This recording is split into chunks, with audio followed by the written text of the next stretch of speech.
Mon mari a ouvertement flirté avec sa collègue juste devant moi, et quand je me suis finalement exprimé, il a haussé les épaules et a dit « Si tu ne peux pas le supporter, va-t'en ». Alors, c'est ce que j'ai fait. Et plus tard ce soir-là, j'ai fait un choix qu'il n'aurait jamais imaginé, un choix qui m'a rappelé exactement qui je suis et ce que je refuse de tolérer. Je suis Hazel. J'ai 33 ans. Et je suis sur le point de vous raconter ce qui s'est passé quand j'ai réellement suivi le conseil de mon mari et que je suis parti, et ce que j'ai fait ensuite qu'il n'a jamais vu venir. Mais laissez-moi remonter 6 semaines en arrière, car c'est à ce moment-là que j'ai commencé à remarquer les signes que j'ignorais depuis des mois. Je suis comptable principal dans un cabinet d'audit à but non lucratif à Phoenix. Je suis doué avec les chiffres, doué pour trouver des anomalies, doué pour repérer quand quelque chose ne colle pas. Mon travail consiste littéralement à examiner des dossiers financiers et à trouver les failles que les gens essaient de cacher. C'est donc presque drôle, douloureux, mais drôle, que j'ai manqué les failles de mon propre mariage pendant si longtemps. Lévi et moi nous sommes rencontrés lors d'une soirée de réseautage quand j'avais 27 ans. Il en avait 29, directeur des ventes avec un de ces sourires qui vous donnait l'impression d'être la seule personne dans la pièce. Il écoutait vraiment quand je parlais de droit fiscal, ce qui fait que la plupart des gens ont le regard vide. Il n'a pas scié quand j'ai commandé le pinot noir cher. Il m'a fait rire lors d'une conversation sur les tableaux d'amortissement, ce que je ne pensais pas possible. Nous nous sommes mariés 1 an plus tard lors d'une cérémonie que sa mère a planifiée jusqu'à la couleur des serviettes. Crème avec une bordure dorée, très chic, très cher. Nous avons acheté une maison de style Craftsman rénovée à Arcadia avec nos 2 noms sur l'hypothèque. Le genre d'endroit avec des planchers de bois franc d'origine et une piscine dans le jardin qui faisait que nos amis commentaient, objectif, sur chaque photo. Pendant les premières années, nous allions bien. Pas parfait. Personne n'est parfait, mais solide. Nous nous préparions mutuellement nos déjeuners. Nous partagions la télécommande sans nous disputer. Nous avions des blagues entre nous, des routines de week-end et une vie qui semblait aller quelque part. Les gens nous appelaient un couple de pouvoir. Double revenu, pas encore d'enfants, une existence digne d'Instagram qui récoltait des émojis en forme de cœur de la part d'amis d'université que je n'avais pas vus depuis des années. Mais quelque part vers la 4e année, les choses ont commencé à changer d'une manière que je ne pouvais pas encore décrire. L'homme qui me demandait comment s'était passée ma journée a cessé de le faire. L'homme qui m'embrassait pour me dire au revoir le matin a commencé à partir travailler avant que je ne me réveille. Nos conversations sont devenues transactionnelles. Qui fait les courses? As-tu payé la facture d'électricité? Je rentrerai tard ce soir. Je me disais que c'était normal, que le mariage est mature, que la passion se transforme en une routine confortable, et que s'attendre à avoir des papillons dans le ventre après 6 ans était irréaliste. Je me mentais à moi-même, mais je ne le savais pas encore. Tout a commencé avec son téléphone. Lévi n'avait jamais été protecteur avec ça auparavant. Il le laissait sur le comptoir pendant qu'il se douchait, le jetait sur le canapé pendant les films, me le tendait si le mien était à court de batterie et que j'avais besoin de chercher quelque chose. Puis, un mardi matin fin juillet, je me suis réveillé et j'ai remarqué qu'il était face contre table sur sa table de chevet. Pas simplement posé nonchalamment, mais positionné délibérément pour que l'écran ne soit pas visible. Quand je l'ai pris pour vérifier la météo, quelque chose que j'avais fait 100 fois auparavant, je l'ai trouvé verrouillé avec un mot de passe que je ne connaissais pas, nouveau protocole de sécurité au travail, a dit Lévi quand je lui ai demandé pendant le café ce matin-là. Il n'a pas levé les yeux de son toast. L'entreprise a été piratée le mois dernier. Ils obligent tout le monde à utiliser la biométrie et des mots de passe complexes. C'est un vrai casse-tête, mais ils sont sérieux à ce sujet. Cela semblait raisonnable. Tout ce que disait Lévi semblait toujours raisonnable. C'est ce qui le rendait bon en vente. Il pouvait faire paraître n'importe quoi logique, nécessaire, comme si c'était vous qui étiez paranoïaque de le remettre en question. Mais ensuite est venu le schéma que je ne pouvais pas expliquer aussi facilement. Les nuits tardives, les mercredis et vendredis spécifiquement, avec la régularité d'une horloge. Vers 17 h, mon téléphone vibrait avec un texto. Dîner client qui s'éternise. Ne m'attends pas, jamais avec des détails sur quel client ou quel restaurant. Jamais une invitation pour que je me joigne à lui. Il rentrait vers 22 h ou parfois plus tard, sentant le vin et quelque chose de floral qui n'était certainement pas mon parfum. Quelque chose de plus léger, de plus jeune, de plus cher que tout ce que je portais. Il allait directement sous la douche, prétendant se sentir sale du restaurant, d'avoir serré des mains toute la soirée, de la fumée de cigarettes sur la terrasse où les contrats étaient soi-disant conclus. J'ai suggéré de le rejoindre une fois. Nous faisions la vaisselle après un dîner tranquille à la maison. L'une des rares nuits où il était réellement là. Et je l'ai dit nonchalamment. Peut-être que je pourrais venir à l'un de ces dîners clients un de ces jours. Ce serait bien de rencontrer les gens avec qui tu travailles. Il a arrêté de frotter la poêle qu'il tenait. Ce n'est pas vraiment approprié, Hazel. Ce sont des prospects à enjeux élevés. Ils n'apprécieraient pas qu'un conjoint les accompagne. Cela rendrait les choses inconfortables. Tuerait le rapport que je suis en train de construire. Je suis doué pour parler aux gens. Je le fais tout le temps au travail. C'est différent. Fais-moi confiance là-dessus. Alors, j'ai laissé tomber. Mais je n'ai pas cessé de remarquer des choses, comme le nom qui a commencé à apparaître dans nos conversations avec une fréquence déconcertante. Sienna, il l'a mentionné nonchalamment au début. Sienna du marketing a préparé une excellente présentation aujourd'hui. Ou, Sienna a eu une idée intéressante sur le message. Des trucs de travail normaux. Les collègues parlent des collègues. Je parle tout le temps des gens de mon bureau. Mais début août, son nom apparaissait plusieurs fois par jour. Sienna pense que nous devrions cibler des donateurs plus jeunes. L'idée de Sienna pour la présentation a été approuvée par l'équipe de direction. Sienna est vraiment brillante, en fait. Tu l'aimerais probablement. J'ai commencé à compter après le 3e jour. 19 mentions en 4 jours. 19 fois où mon mari a prononcé le nom d'une autre femme avec une lueur dans la voix qu'il n'utilisait plus en parlant de moi. 19 fois où j'ai senti quelque chose se tordre dans ma poitrine que j'ai essayé d'ignorer. La façon dont son visage changeait quand son téléphone s'illuminait de notifications. Comment il fixait l'écran avec ce petit sourire privé. Le genre de sourire que les gens ont quand ils textent quelqu'un qui les rend heureux, puis le verrouillent rapidement dès que j'entrais dans la pièce. Comment il a commencé à orienter son corps loin de moi quand il tapait, protégeant physiquement la conversation qu'il avait. Un soir, je suis entré dans le salon et je l'ai trouvé sur le canapé avec son téléphone, souriant à quelque chose. Quand il a entendu mes pas, il a légèrement sursauté et a verrouillé l'écran si vite qu'il a failli le faire tomber. « À qui tu textes ?» ai-je demandé, en essayant de garder ma voix légère.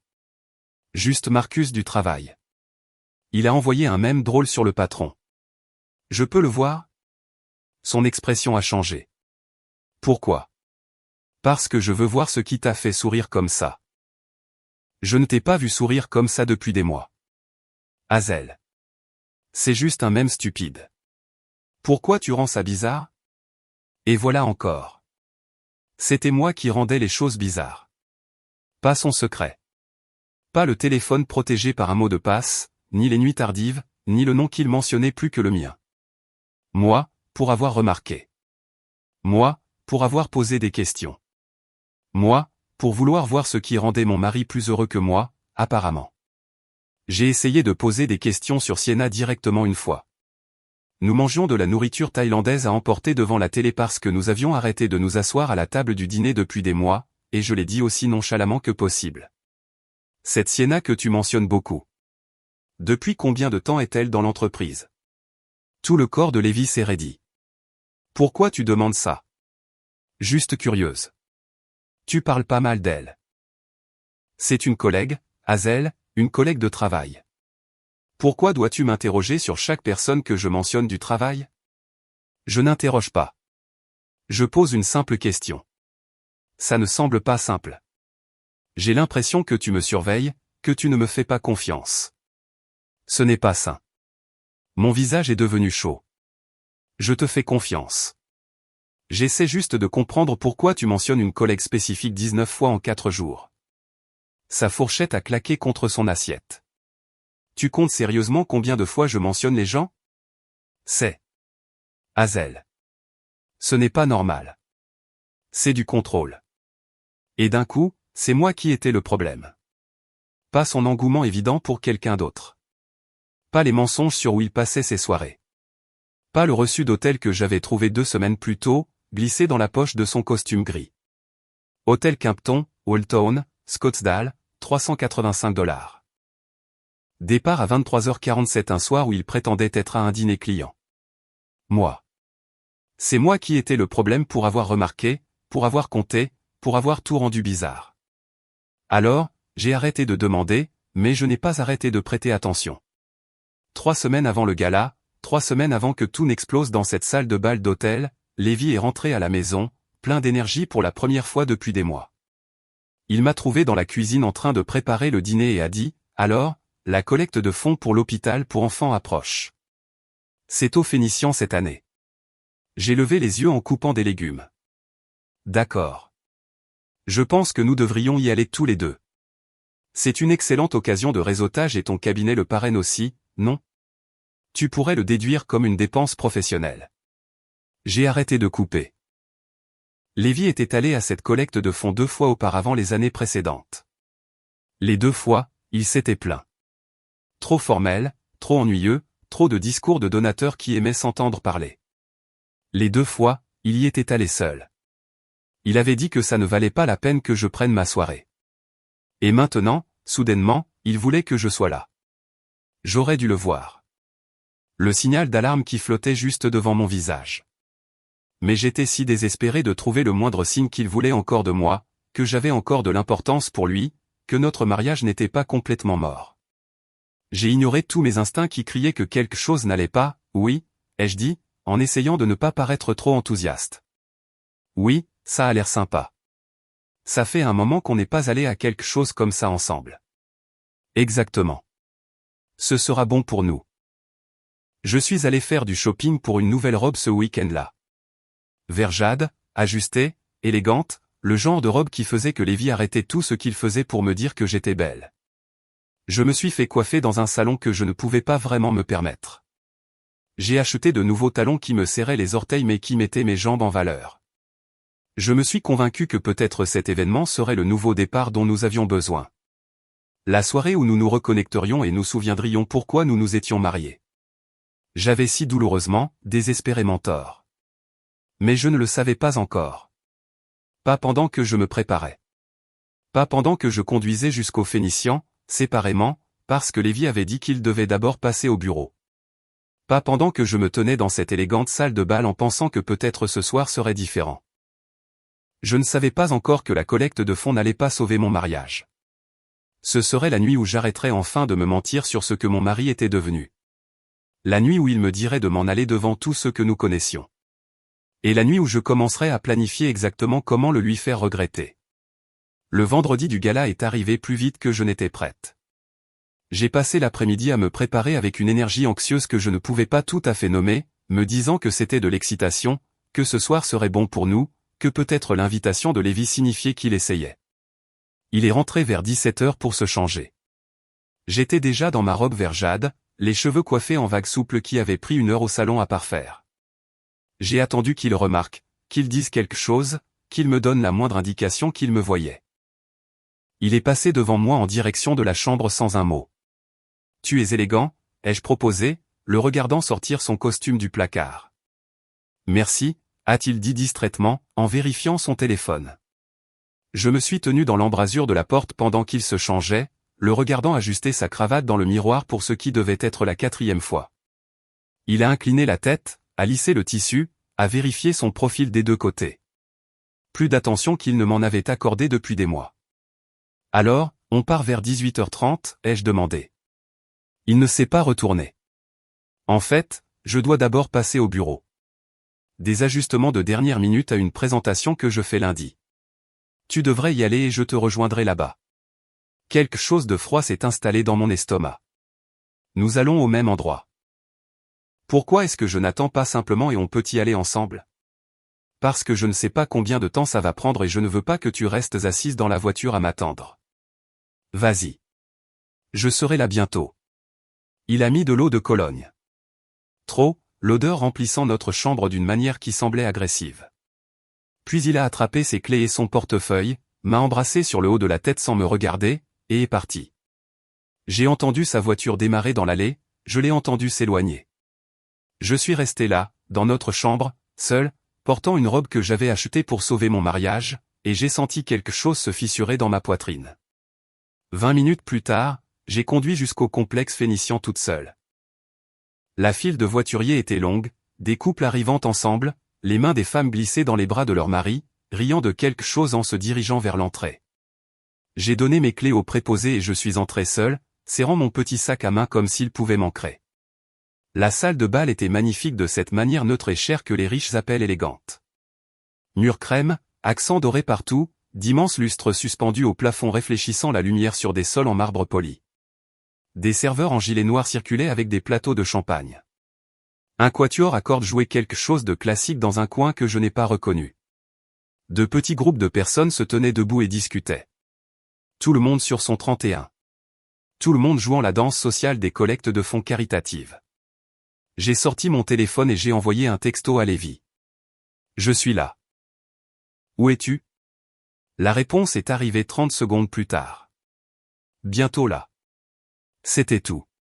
Pas de « désolé de t'avoir fait arriver seul ». Pas de « tu es magnifique ce soir ». Juste 2 mots et rien d'autre. J'ai erré vers les tables de l'enchère silencieuse, feignant d'être fasciné par les articles mis aux enchères. Un forfait week-end à Sedona. Un ballon de basket signé par un joueur des Suns que je ne connaissais pas. Un cours de cuisine privé avec un chef local. J'ai fixé les feuilles d'enchères sans vraiment les voir. Me sentant de plus en plus ridicule dans ma robe vert jade qui semblait soudain en faire trop, comme si c'était moi qui en faisais trop. 20 minutes sont passées, puis 30. J'ai vérifié mon téléphone 2 fois. Pas de nouveaux messages. Je lui ai de nouveau envoyé un texto. Tu es proche? Aucune réponse. J'étais sur le point de l'appeler quand je l'ai aperçu de l'autre côté de la salle de bal. Il était arrivé sans me le dire, sans me chercher, sans aucune reconnaissance que sa femme se tenait seule à un événement caritatif auquel il avait insisté pour que nous assistions ensemble. Et il n'était pas seul. Il était en pleine conversation avec une femme que j'ai reconnue sur le site web de son entreprise. Une de ces pages de portraits professionnels où tout le monde a l'air soigné et accompli. Sienna, le nom que j'avais entendu 19 fois en 4 jours. Le nom qui faisait s'illuminer sa voix d'une manière que la mienne ne faisait plus. Elle était plus jeune que ce à quoi je m'attendais. Mi-vingtaine, probablement même pas 30 ans. Des mèches blondes qui captaient parfaitement la lumière du lustre, comme si elle l'avait prévu. Portant une robe rouge qui oscillait entre le professionnel et le provocateur, ajustée mais pas trop moulante. Sophistiquée, mais délibérément sexy. Le genre de robe qui annonçait qu'elle savait exactement à quoi elle ressemblait et quel effet cela aurait. Mais ce n'était pas son apparence qui m'a retourné l'estomac. C'était la façon dont Lévi la regardait. Il se penchait quand elle parlait, son corps orienté vers le sien, lui accordant toute son attention d'une manière qu'il ne m'avait pas accordée depuis des mois, peut-être plus longtemps. Elle a dit quelque chose et il a ri. Pas le petit rire poli qu'il me donnait depuis un an, mais un vrai rire, la tête en arrière, un plaisir sincère. Le rire que je lui faisais faire avant que tout ne devienne confortable, puis froid. Sa main était sur son avant-bras. Je l'ai vue s'y poser nonchalamment comme si elle l'avait fait 1000 fois auparavant. Je l'ai vue y rester pendant 3 secondes complètes, j'ai compté, avant de glisser. Puis, 1 minute plus tard, elle était de retour. Touchant son épaule cette fois-ci alors qu'elle se penchait pour murmurer quelque chose qui le fit sourire. Je suis resté figé près des tables de l'enchère silencieuse, incapable de bouger, incapable de détourner le regard. Chaque contact semblait délibéré. Chaque rire semblait intime.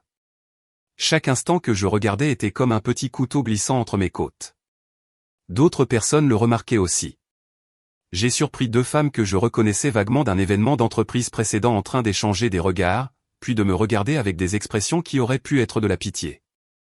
Un homme debout près du bar, plus âgé, distingué, probablement le patron de quelqu'un, observait Lévi et Sienna avec les sourcils levés, comme s'il était témoin de quelque chose d'inapproprié mais ne pouvait pas tout à fait décider s'il devait intervenir. Puis Marcus est apparu à côté de moi. Je me souvenais de lui d'un barbecue d'été chez le patron de Lévi.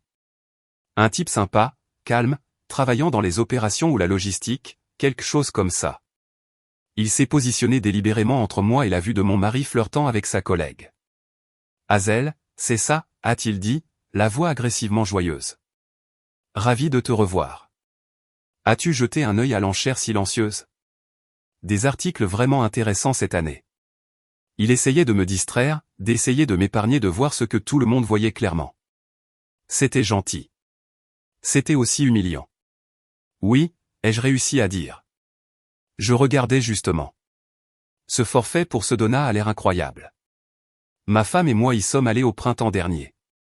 De belles randonnées, d'excellents restaurants. Ça vaut totalement le coup si vous pouvez l'obtenir à un prix raisonnable. J'ai hoché la tête, faisant semblant d'écouter, mais mon attention revenait sans cesse à Lévi et Sienna de l'autre côté de la pièce. Marcus a continué à parler de sentiers de randonnée et de roches rouges, remplissant le silence de mots qui n'avaient pas d'importance, et j'ai apprécié cela même si cela me donnait envie de disparaître. Après 10 minutes de cette gentillesse douloureuse, j'ai pris une décision. J'en avais assez de me cacher aux tables des enchères silencieuses. J'en avais assez d'être protégé par des quasi-inconnus qui avaient pitié de moi. Si Lévi voulait parader son aventure devant tous ceux que nous connaissions, alors j'allais le forcer à me regarder dans les yeux pendant qu'il le faisait. J'ai pris 2 verres de champagne à un serveur qui passait et j'ai marché droit vers eux. Sienna m'a vu la première. Ses yeux se sont posés sur moi et, pendant une seconde, j'ai vu de l'irritation traverser son visage. L'agacement de l'interruption, de la femme qui se pointe pour gâcher le moment qu'il passait. Puis son expression s'est lissée en une politesse professionnelle. Le masque s'est mis en place si vite que j'ai presque douté d'avoir vu la vraie réaction en dessous. Hazel, a dit Lévi, acceptant le champagne que je lui tendais sans établir de contact visuel, sans me remercier, sans reconnaître que j'attendais seul depuis 45 minutes pendant qu'il riait avec une autre femme. Voici Sienna du marketing. Sienna, ma femme. Pas, ma femme, Hazel. Pas, Hazel, avec qui j'ai la chance d'être marié. Pas même, voici Hazel. Juste, ma femme, une catégorie, un titre, un rôle que je remplissais plutôt qu'une personne qu'il aimait. Sienna a tendu une main manucurée, son sourire parfaitement répété. Oh, j'ai tellement entendu parler de vous. Le mensonge était si transparent que c'en était presque drôle. Lévi ne parlait jamais de moi au travail. Je le savais parce que ses collègues avaient arrêté de me demander comment j'allais lors de ces événements. Quand le nom de quelqu'un n'est plus mentionné dans la conversation, les gens arrêtent de s'enquérir. C'est comme ça. Ravi de vous rencontrer, ai-je dit, lui serrant brièvement la main. Puis j'ai essayé de me joindre à leur conversation. J'ai vraiment essayé. Au cours de l'heure suivante, j'ai tenté à 4 reprises de faire partie de la discussion qu'ils avaient. Chaque fois, soit Lévi parlait par-dessus moi au milieu d'une phrase, soit Sienna passait à une blague interne sur le bureau, quelque chose à propos d'une présentation qui a mal tourné, des terribles histoires de golf de leur patron, du nouvel employé qui n'arrivait pas à faire fonctionner la machine à café, des choses délibérément conçues pour exclure la femme qui n'avait pas sa place. Quand j'ai mentionné que certains articles de l'enchère silencieuse semblaient intéressants, Lévi a même soupiré audiblement, comme si j'étais une enfant interrompant une conversation d'adulte avec quelque chose de trivial et d'ennuyeux. Sienna a touché son épaule et s'est penchée, murmurant quelque chose que je n'ai pas pu entendre. Il a souri, ce sourire privé et intime qui m'était autrefois réservé, et a murmuré quelque chose en retour. Elle a ri, sa main s'attardant sur son bras. Je suis resté là, tenant mon champagne, invisible, sans importance. Un accessoire dans l'histoire de quelqu'un d'autre. Après 90 minutes de cela, quelque chose en moi s'est finalement brisé. Pas de façon dramatique, juste tranquillement, comme un os qui se fissure sous une pression qu'il n'était pas censé supporter. Je les ai interrompus au milieu d'une phrase. Lévi, j'aimerais partir bientôt. Je ne me sens pas bien. Il m'a regardé comme si j'avais annoncé que j'allais mettre le feu au bâtiment. Maintenant? On vient d'arriver. Nous sommes ici depuis presque 2 heures. Sienna a jeté un regard entre nous, son expression soigneusement neutre, mais j'ai vu la satisfaction en dessous. Il appréciait cela, me voir supplier mon mari de partir, le voir choisir l'attention de l'autre plutôt que mon confort, me voir perdre en temps réel. Nous sommes ici depuis presque 2 heures, ai-je répété doucement. La mâchoire de Lévi s'est crispée. Il s'est approché, baissant la voix, mais pas assez. Marcus était toujours à proximité. Ce couple près du bar écoutait certainement. Écoute, si tu ne supportes pas que je parle à une collègue sans que tu te sentes en insécurité, peut-être que tu devrais simplement t'en aller. Les mots ont atterri comme une gifle. Même les yeux de Sienna se sont légèrement agrandis, surprise par la cruauté, peut-être, ou juste surprise qu'il l'ait dit à voix haute. Le couple près du bar est soudainement devenu fasciné par leur téléphone. L'expression de Marcus est passée de l'inconfort au choc, et je suis resté là, à regarder cet étranger portant le visage de mon mari, tenant un verre de champagne dans une robe vert jade que j'avais acheté pour sauver un mariage qui était déjà mort. Tu sais quoi, ai-je dit, posant mon verre sur une table voisine avec un soin exagéré. Tu as absolument raison. Puis j'ai tourné les talons et j'ai marché droit vers la sortie. J'ai traversé le hall en marbre sans me retourner. Je suis passé devant le bureau d'enregistrement où des personnes élégantes s'enregistraient pour des escapades de week-end. Je suis passé devant le stand des voituriers où des préposés en gilet bordeaux criaient des numéros de tickets. Je suis allé directement au parking où ma voiture se trouvait sous des lumières fluorescentes qui donnaient à tout un aspect pâle et institutionnel. Mes mains tremblaient quand j'ai déverrouillé la portière. Je suis resté assise au volant pendant une minute entière avant de démarrer le moteur, juste en respirant, essayant de comprendre ce qui venait de se passer. Lévi m'avait dit de m'en aller devant ses collègues, devant son patron, devant la femme avec qui il couchait, et je l'avais réellement fait. Le trajet jusqu'à la maison a duré 20 minutes. Je n'ai pas mis de musique, pas allumé la radio, j'ai juste conduit dans un silence complet. Rien que le son de ma propre respiration et le bourdonnement des pneus sur l'asphalte, le feu de circulation occasionnel passant du rouge au vert dans les rues vides du vendredi soir. La maison était sombre quand je suis arrivé dans l'allée. Toutes les lumières éteintes, exactement comme je les avais laissées il y a des heures quand je pensais que j'allais à un gala de charité qui pourrait sauver mon mariage. Je suis resté assise dans la voiture pendant 5 minutes à regarder la porte d'entrée, sachant qu'une fois que je l'aurais franchie, quelque chose de fondamental changerait, que j'entrerais dans une maison différente de celle que j'avais quittée. Ou peut-être que je serais une personne différente, peut-être les deux. À l'intérieur, je n'ai pas allumé les plafonniers, juste la petite lampe dans la cuisine qui projetait sur tout des tons jaunes chauds qui semblaient inappropriés pour le moment. J'ai ouvert la cave à vin, celle, chère, que Lévi avait insisté pour que nous ayons, celle qui contenait des bouteilles que nous étions censés garder pour des occasions spéciales, et j'ai sorti le cabernet que nous gardions pour notre anniversaire en octobre. Une bouteille à $180, un cadeau d'anniversaire de ses parents il y a 2 ans que nous n'avions jamais ouverte parce que nous attendions le bon moment. Ce moment semblait être le bon. Je me suis versé un très grand verre et je me suis assise à l'îlot de cuisine. Mon téléphone était sur le comptoir, vibrant constamment. Je l'ai ignoré pendant les 10 premières minutes, sirotant simplement du vin et fixant le carrelage du dosseret que nous avions choisi ensemble il y a 3 ans. Lévi avait voulu du carrelage métro blanc. J'avais voulu quelque chose avec plus de caractère. Nous avions fait un compromis sur une mosaïque bleu pâle qui semblait maintenant juste triste sous la faible lumière. Finalement, j'ai pris mon téléphone. 32 messages, tous de Lévi. Je les ai lus dans l'ordre, observant la progression comme un scénario prévisible. Qu'est-ce que c'était que ça? Tu m'as embarrassé devant mon patron. Les gens demandent où tu es passé. Tout le monde me regarde. Hazel, réponds à ton téléphone. C'est ridicule. Nous devons en parler comme des adultes. Bien, ignore-moi. Mais tu as fait une scène et maintenant je dois gérer les retombées. Puis, vers le 20e message, le ton est passé de la colère défensive à quelque chose qui ressemblait à de la panique. Es-tu à la maison? Je commence à m'inquiéter. S'il te plaît, dis-moi juste que tu vas bien.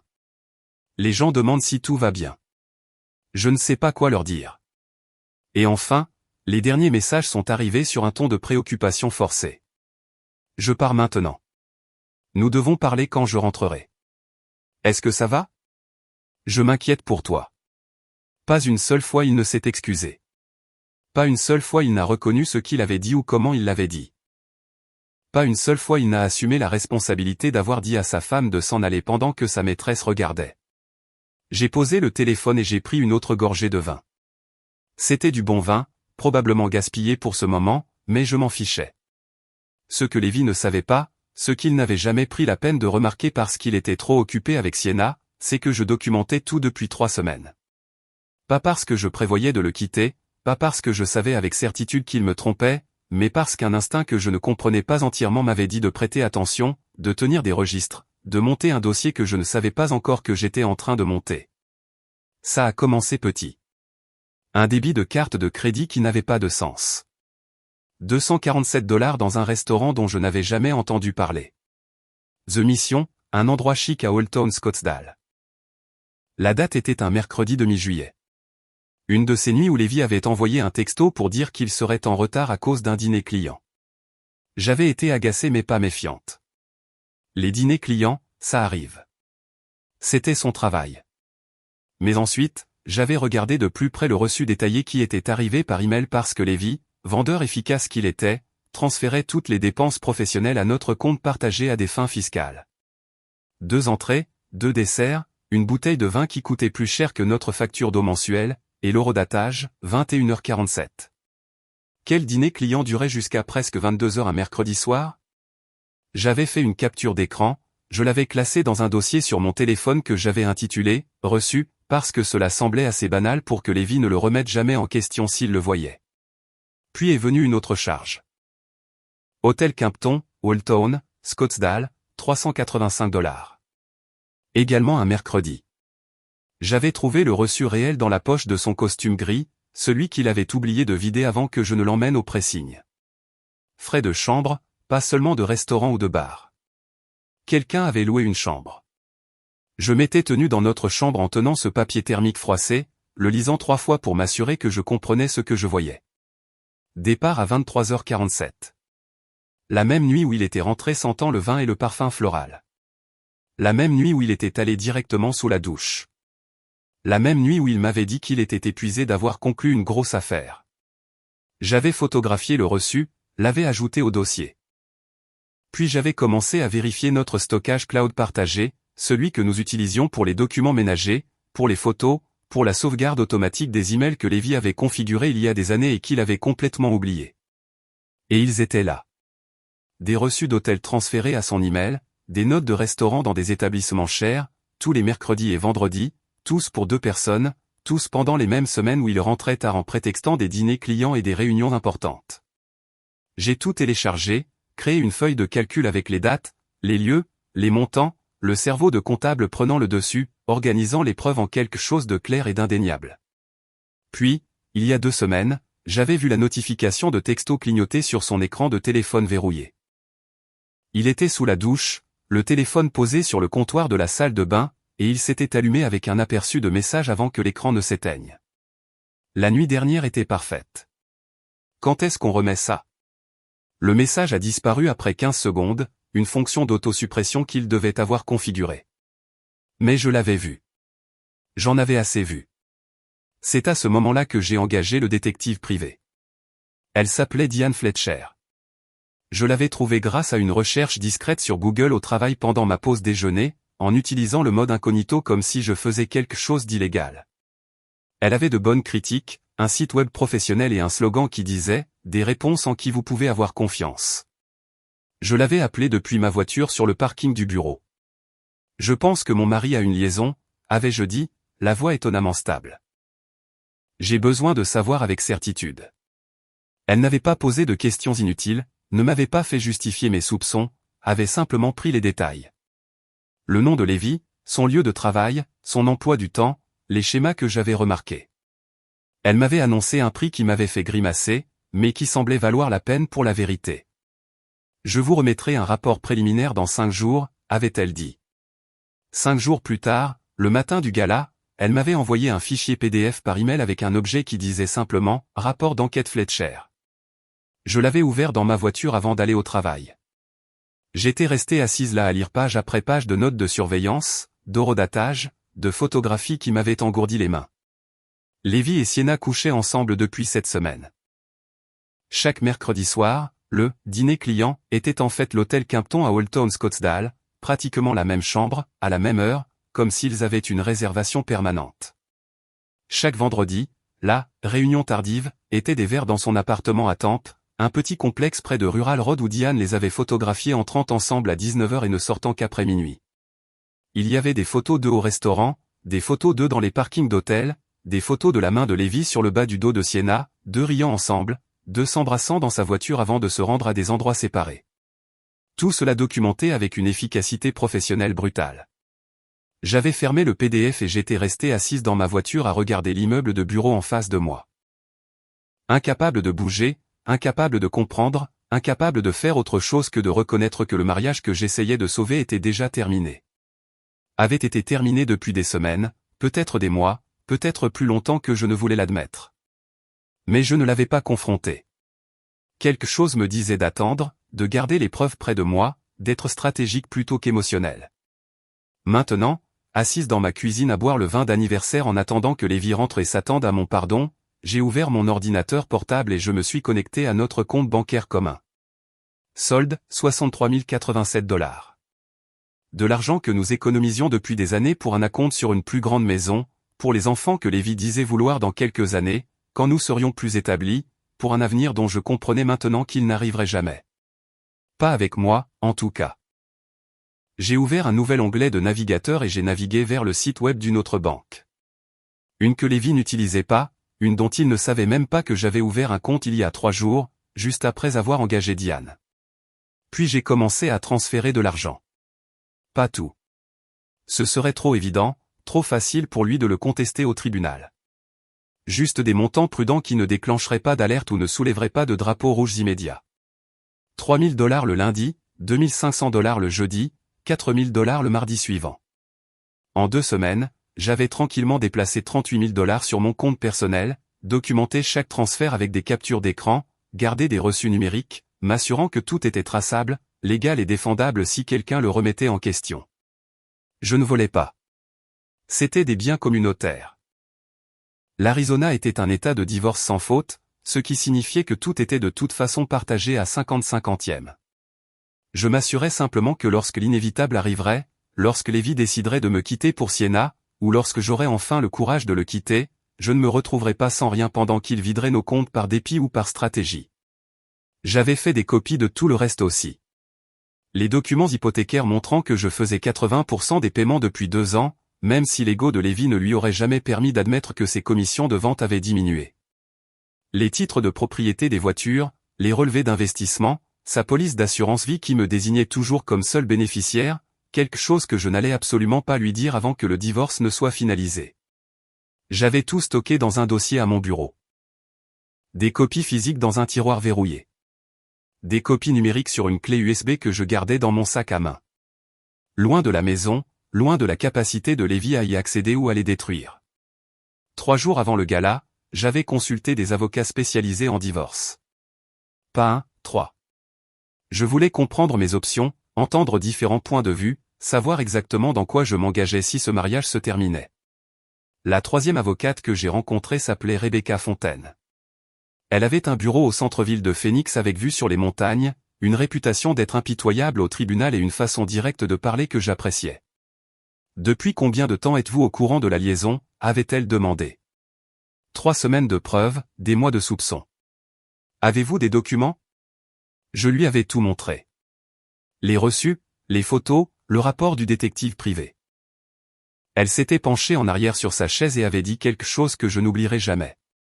La personne qui dépose la première contrôle le récit. La personne qui est préparée gagne. Je l'avais engagée sur le champ. Elle avait rédigé les papiers du divorce cet après-midi-là, mais ne les avait pas encore déposés. Je lui avais dit que j'avais besoin d'une preuve de plus, quelque chose d'indéniable qui empêcherait Lévi de présenter cela comme ma paranoïa ou mon insécurité. Quelque chose d'assez public pour qu'il ne puisse pas me manipuler plus tard. Ces papiers étaient dans le coffre de ma voiture en ce moment même. Prêts à être déposés, en attente. J'ai entendu la voiture de Lévi arriver dans l'allée. J'ai entendu le moteur s'arrêter. J'ai entendu la portière claquer. J'ai pris une autre gorgée de vin et j'ai attendu. La porte d'entrée s'est ouverte avec une quiétude exagérée. Le genre de silence prudent que quelqu'un utilise quand il essaie de ne pas réveiller une personne endormie, même si toutes les lumières de la maison étaient encore allumées. Les pas de Lévi ont traversé l'entrée, ont hésité dans le couloir, puis ont continué vers la cuisine où il savait que je l'attendrais. Il s'est arrêté dans l'embrasure de la porte quand il m'a vu. J'étais assise à l'îlot avec mon verre de vin, mon ordinateur portable ouvert devant moi, et une expression qui, je l'ai réalisé plus tard, devait paraître étrangement calme, presque sereine, comme si j'avais déjà pris des décisions dont il n'était pas encore au courant. « Salut » a-t-il dit prudemment, la voix douce, testant la température de la pièce. « Ça va ?» J'ai pris une gorgée de vin avant de répondre. J'ai laissé le silence s'étirer juste assez longtemps pour le mettre mal à l'aise. « Je vais bien. » Il a transféré son poids d'un pied à l'autre, desserrant sa cravate d'une main. « Écoute, à propos de tout à l'heure. Ça a dérapé. J'étais stressé par le travail, la présentation de lundi, et je m'en suis pris à toi. Je n'aurais pas dû dire ce que j'ai dit. Ce n'était pas des excuses. C'était un transfert de blâme enrobé d'un langage d'excuses. La responsabilité était déviée sur le stress au travail et les circonstances plutôt que sur les choix qu'il avait faits. Je l'avais entendu utiliser exactement cette tactique avec des clients difficiles. Reconnaître le problème sans réellement accepter la faute. Le faire porter sur des facteurs externes. Se positionner comme la personne raisonnable qui essaie d'aller de l'avant. Tu m'as dit de m'en aller si je ne supportais pas de te voir flirter avec une autre femme, ai-je dit, la voix égale. Alors c'est ce que j'ai fait. Quel est le problème? Son visage a rougi. Je ne flirtais pas. Bon sang, Hazel. Je faisais du réseautage. C'est littéralement mon travail. C'est comme ça que les affaires fonctionnent. Si tu ne peux pas comprendre la différence entre la construction de relations professionnelles et... J'ai posé mon verre de vin avec une précision délibérée, le son contre le granit plus fort qu'il n'aurait dû l'être. Je comprends parfaitement. Tu as passé 2 heures avec tes mains sur une autre femme. Tu m'as présenté comme ma femme, comme si j'étais un meuble. Tu m'as ignoré chaque fois que j'ai essayé de me joindre à la conversation. Puis, quand j'ai dit que je voulais partir, tu m'as dit de m'en aller. Une communication très claire, Lévi. Limpide. Tu déformes tout. Vraiment? Parce que Marcus avait l'air plutôt mal à l'aise en vous regardant. Ce couple près du bar a certainement remarqué. Je suis presque sûr que le parfum de Sienna est encore sur ta veste. Sa mâchoire s'est crispée et je l'ai vu changer de tactique en temps réel, passant de la défense à l'attaque, des excuses à l'agression. C'était presque prévisible. Tu sais quel est ton problème? A-t-il dit en croisant les bras. Tu ne me fais pas confiance. Tu ne m'as jamais fait confiance. Les mariages sains nécessitent de la confiance, Hazel. Ils exigent de donner à son partenaire le bénéfice du doute au lieu de sauter à la pire conclusion possible chaque fois qu'il parle à un collègue. J'ai presque ri. L'audace de le voir debout dans notre cuisine, sentant le parfum d'une autre femme, me faisant la leçon sur la confiance alors que j'avais des reçus d'hôtel et des photos de surveillance documentant sa liaison. C'était presque drôle tellement c'était absurde. La confiance se mérite, elle ne s'exige pas, ai-je dit doucement. Alors tu ne me fais pas confiance? La question flottait entre nous comme de la fumée dans l'air immobile. Je l'ai regardé pendant un long moment. Je l'ai vraiment regardé, l'homme qui me faisait rire lors des événements de réseautage, qui avait promis de construire une vie avec moi, qui était devenu cet étranger défendant son droit de m'humilier en public tout en couchant avec sa collègue. Devrais-je, ai-je demandé. Sa bouche s'est ouverte, s'est refermée, s'est rouverte. Rien n'est sorti. Il est resté là, cherchant des mots qui rendraient cela de ma faute, qui transformeraient ma question raisonnable en une preuve de mon comportement déraisonnable. Mais pour une fois, il n'avait rien. Le silence s'est étiré pendant 10 secondes complètes avant qu'il ne se retourne et ne se dirige vers les escaliers. J'ai entendu ses pas lourds sur le parquet, j'ai entendu la porte de la chambre se fermer. Pas tout à fait un claquement, mais assez proche pour communiquer sa frustration. Je suis resté assis seul dans la cuisine, finissant mon vin, et j'ai réalisé que je ne ressentais rien. Aucune culpabilité de l'avoir mis mal à l'aise. Aucune envie de le suivre à l'étage pour arranger les choses. Aucun désir d'être la pacificatrice qui s'excuse d'avoir des sentiments à propos du manque de respect. Juste une certitude froide et claire sur ce qui devait se passer ensuite. J'ai ouvert mon ordinateur portable et j'ai consulté mes contacts. J'ai trouvé le numéro de Marcus. Nous avions échangé nos informations lors de ce barbecue d'été des mois auparavant. Un de ces gestes polis du genre, restons en contact, qui ne mène généralement nulle part. Je l'avais enregistré sous « Marcus travaille de Lévi » et ne l'avais jamais utilisé jusqu'à maintenant. À minuit 47, j'ai tapé un texto. « Salut, désolé de te déranger tard. Peut-on parler ?» J'ai appuyé sur envoyer avant de pouvoir douter de moi. Puis j'ai posé mon téléphone et j'ai attendu. Une partie de moi s'attendait à ne pas avoir de réponse. Il était presque 1 heure du matin. Il dormait probablement. Il ne voudrait peut-être même pas s'impliquer dans le drame dont il avait été témoin au gala. Mais 3 minutes plus tard, mon téléphone a vibré. Bien sûr. Tout va bien? Je l'ai appelé. Il a répondu à la 2e sonnerie. Hazel? Oui, je sais qu'il est tard. Je suis désolé. J'avais besoin de parler à quelqu'un qui a vu ce qui s'est passé ce soir. Ne t'excuse pas. Je suis content que tu aies appelé. Sa voix était gentille, inquiète, d'une manière qui m'a serré la gorge. Est-ce que ça va? Pas vraiment, mais ça ira. Nous avons parlé pendant 40 minutes. J'étais assise à l'îlot de ma cuisine dans la pénombre, la voix basse pour que Lévi ne m'entende pas à l'étage. Et Marcus m'a tout dit, ce que je soupçonnais mais que je n'avais pas voulu croire. Il soupçonnait la liaison depuis des semaines, peut-être plus longtemps. Il avait vu Lévi et Sienna quitter le bureau ensemble le mercredi soir, alors que la plupart des gens étaient déjà partis. Il avait remarqué comment ils s'attardaient dans la salle de pause. Comment leur conversation s'arrêtait brusquement quand quelqu'un d'autre entrait. Comment Sienna touchait le bras de Lévi pendant les réunions, pas de simples contacts occasionnels, mais des attouchements prolongés, intimes. Comment Lévi se penchait dans son espace. Comment ils se chuchotaient des choses. Comment ils avaient tout un langage de blagues internes et de regards significatifs qui excluaient tout le monde. Je n'étais pas sûr de devoir dire quelque chose, a admis Marcus. Je n'arrêtais pas de penser que j'interprétais peut-être trop. Qu'ils étaient peut-être juste des collègues proches. Que ce n'était peut-être pas à moi de m'en mêler. Je ne voulais pas être le type qui ruine le mariage de quelqu'un sur une intuition. Mais ce soir a changé ça. Oui, ce soir était. Hazel.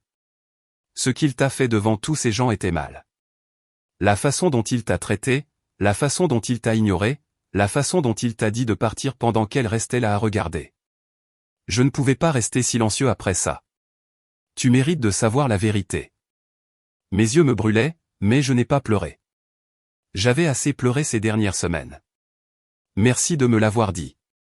Il y a autre chose. Il a fait une pause et je l'ai entendu prendre une profonde inspiration, comme s'il se préparait. J'ai des photos de mercredi dernier. Je travaillais tard sur un projet, une analyse budgétaire qui devait être rendue jeudi matin, et je les ai vus partir ensemble vers 19h. Lévi lui a dit quelque chose qui l'a fait rire et la façon dont elle le regardait, ça semblait juste. Faux. Alors je les ai suivis. Ma main s'est resserrée sur mon téléphone. Où sont-ils allés? Hôtel Kimpton à Old Town. Ils sont entrés ensemble. J'ai attendu dans ma voiture un moment, pensant que c'était peut-être une sorte de réunion de travail. Que j'étais peut-être paranoïaque. Mais ils ne sont pas sortis. Pas avant des heures. Alors, j'ai pris quelques photos, juste pour avoir une preuve si ça s'avérait être ce que je pensais. Ils sont finalement partis vers 22h30.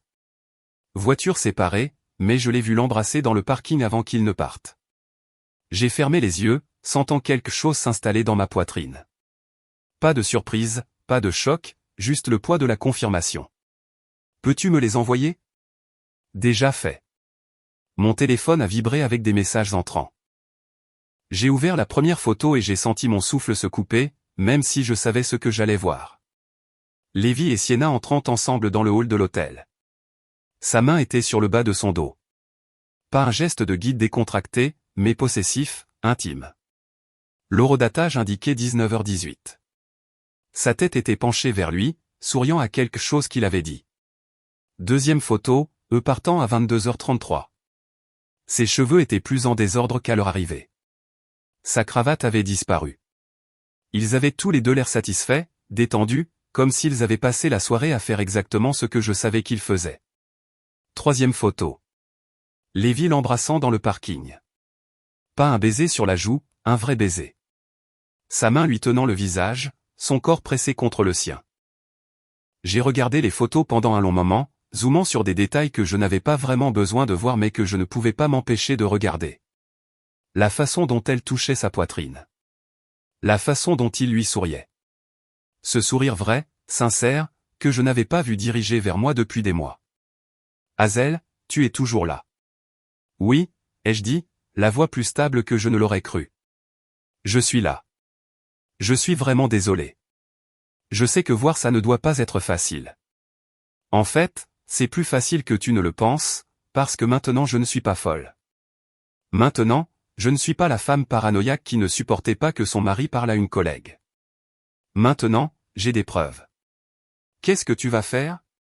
J'ai de nouveau regardé les photos, sentant quelque chose de froid et de cristallin s'installer dans ma poitrine. Pas un cœur brisé, cela s'était produit il y a des semaines, probablement des mois si j'étais honnête avec moi-même. C'était autre chose. De la clarté, un but, le genre de détermination concentrée qui vient quand on arrête enfin de se remettre en question et qu'on commence à agir. Je demande le divorce demain, ai-je dit. Ce matin, en fait, puisqu'il est déjà minuit passé. Silence à l'autre bout du fil, puis doucement. Bien. C'est un idiot. Tu mérites tellement mieux que ça. Je sais que je le mérite. Nous avons parlé quelques minutes de plus. Marcus a proposé d'être témoin si j'en avais besoin, m'a donné les coordonnées de sa femme qui avait vécu un divorce et pourrait avoir des recommandations d'avocat, étant simplement gentil d'une manière qui m'a rappelé qu'il y avait encore des gens bien dans le monde. Après avoir raccroché, j'ai immédiatement transféré toutes les photos à Rebecca avec un message. Déposez les papiers à la première heure ce matin. Faites-lui signifier au bureau pendant sa réunion d'équipe de 9 heures. Je veux que tout le monde voie. Sa réponse est arrivée 2 minutes plus tard. Elle était apparemment réveillée aussi. Considérez que c'est fait. Ce sera très satisfaisant.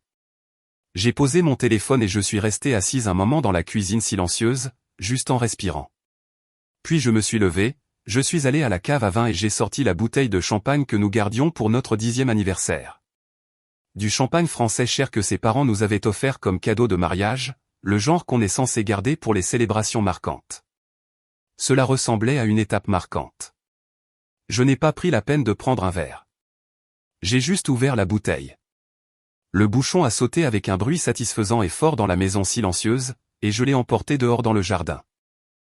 Les lumières de la piscine étaient encore allumées, projetant des motifs bleus ondulants sur la terrasse. Je me suis assise sur l'une des chaises longues et j'ai pris une longue gorgée directement à la bouteille. Ça avait le goût de la liberté.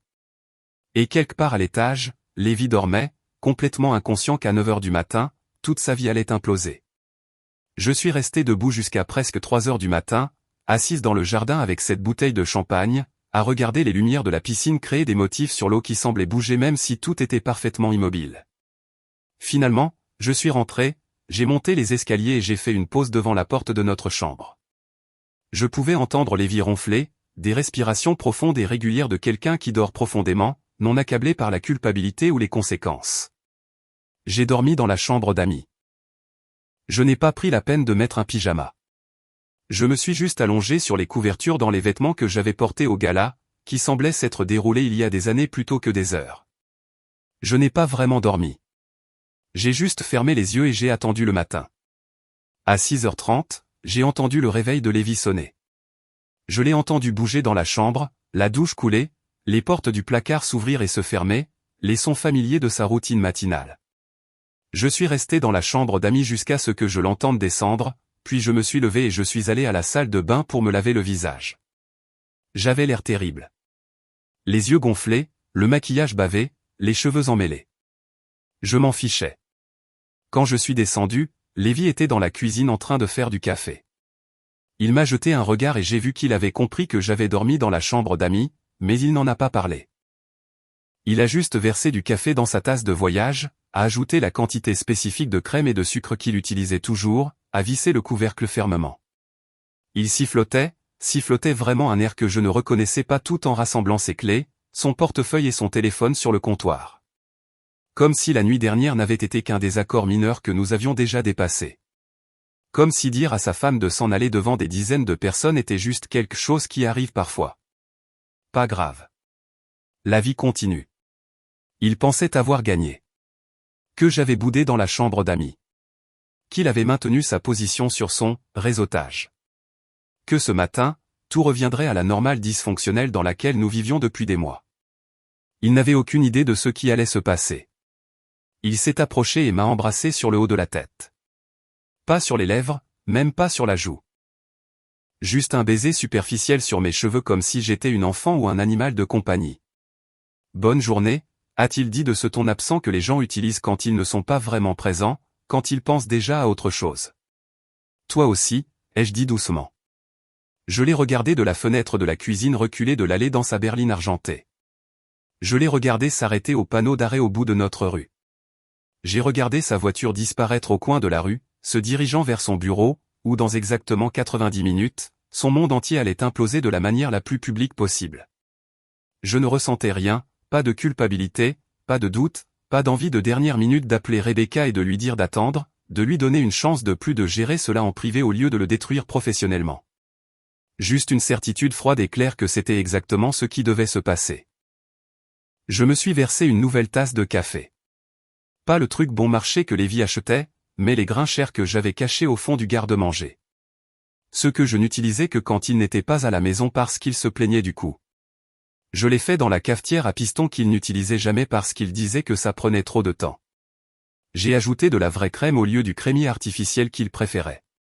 Puis je me suis assise à la table de la cuisine avec mon téléphone et j'ai attendu. À 9h03, Rebecca a envoyé un texto, l'huissier vient d'arriver. Il entre dans le bâtiment maintenant. Mon cœur battait la chamade malgré le calme que je ressentais. C'était le moment.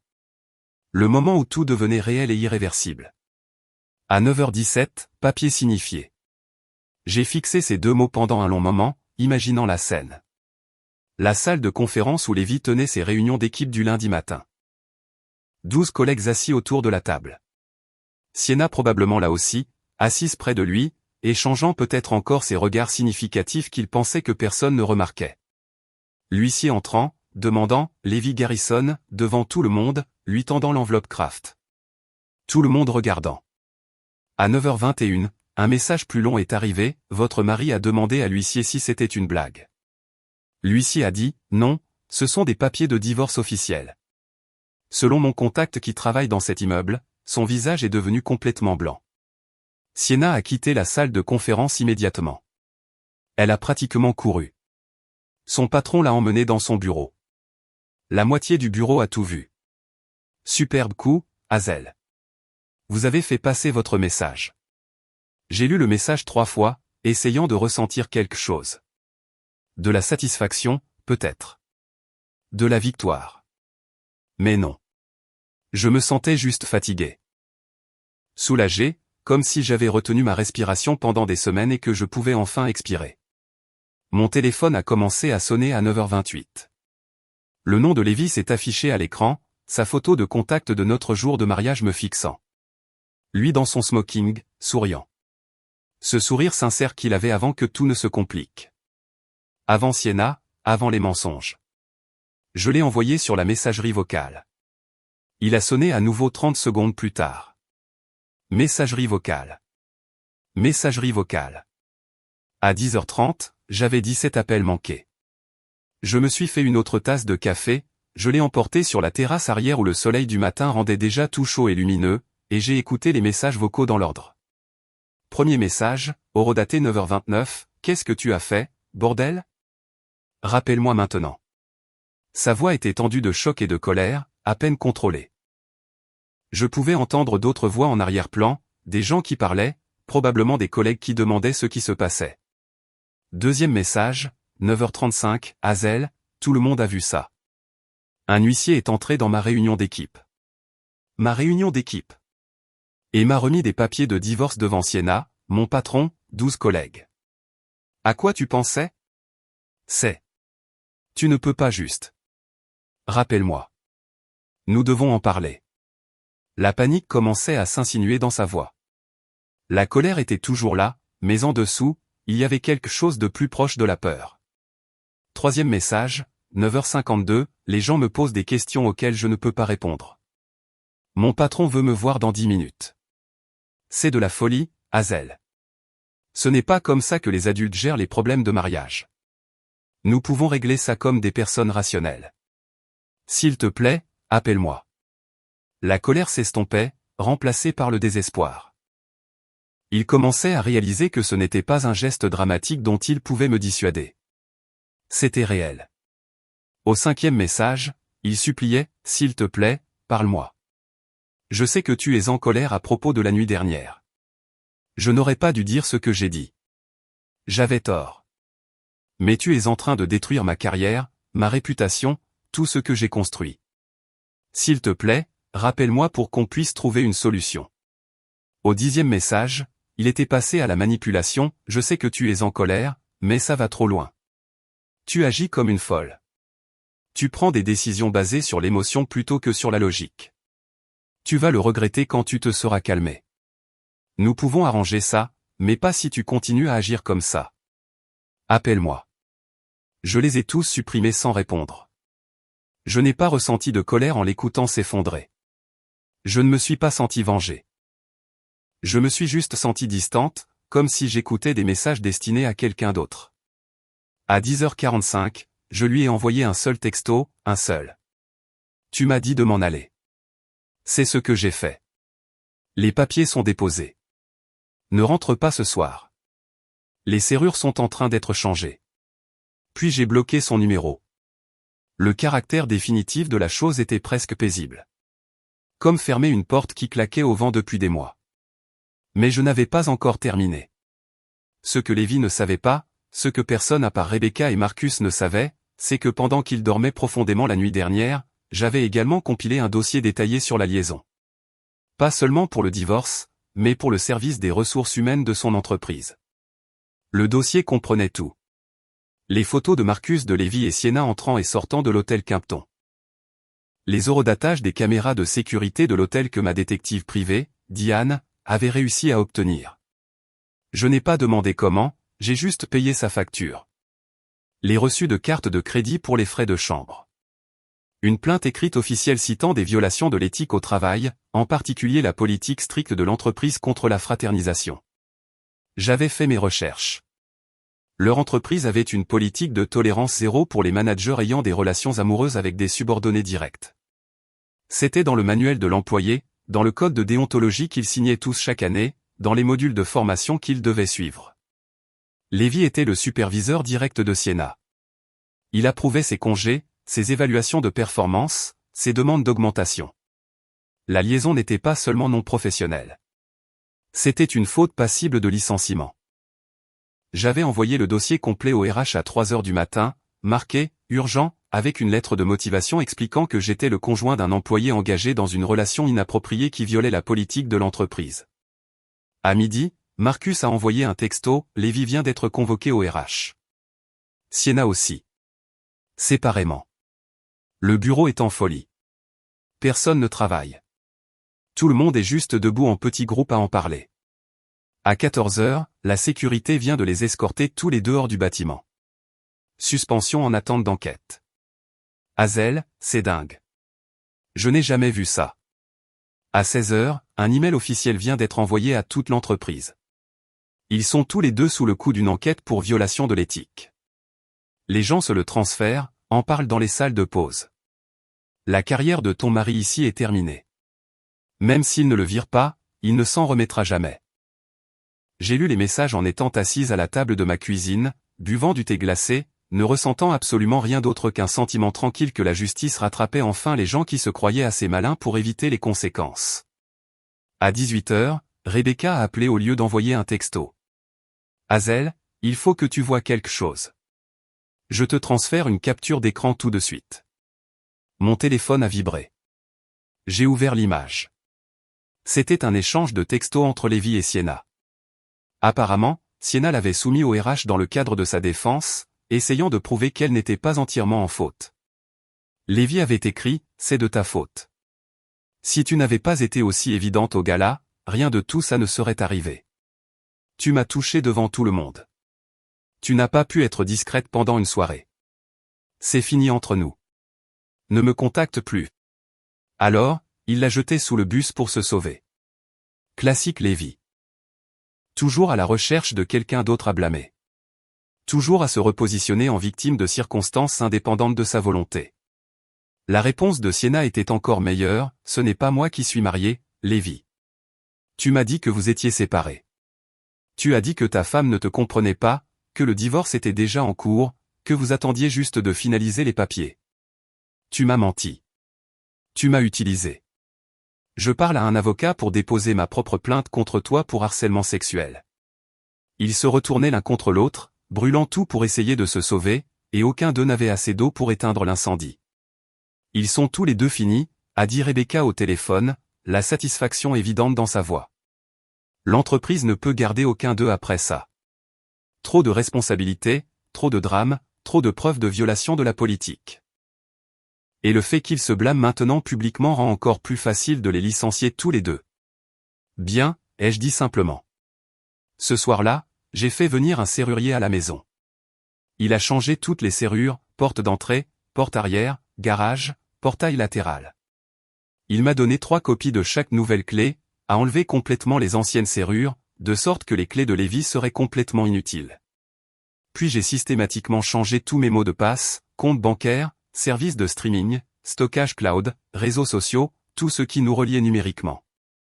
J'ai supprimé son accès, sa capacité à voir ce que je faisais, sa capacité à interférer. J'ai emballé ses vêtements dans des sacs poubelles, pas soigneusement pliés, juste fourrés dedans, et je les ai sortis sur le porche.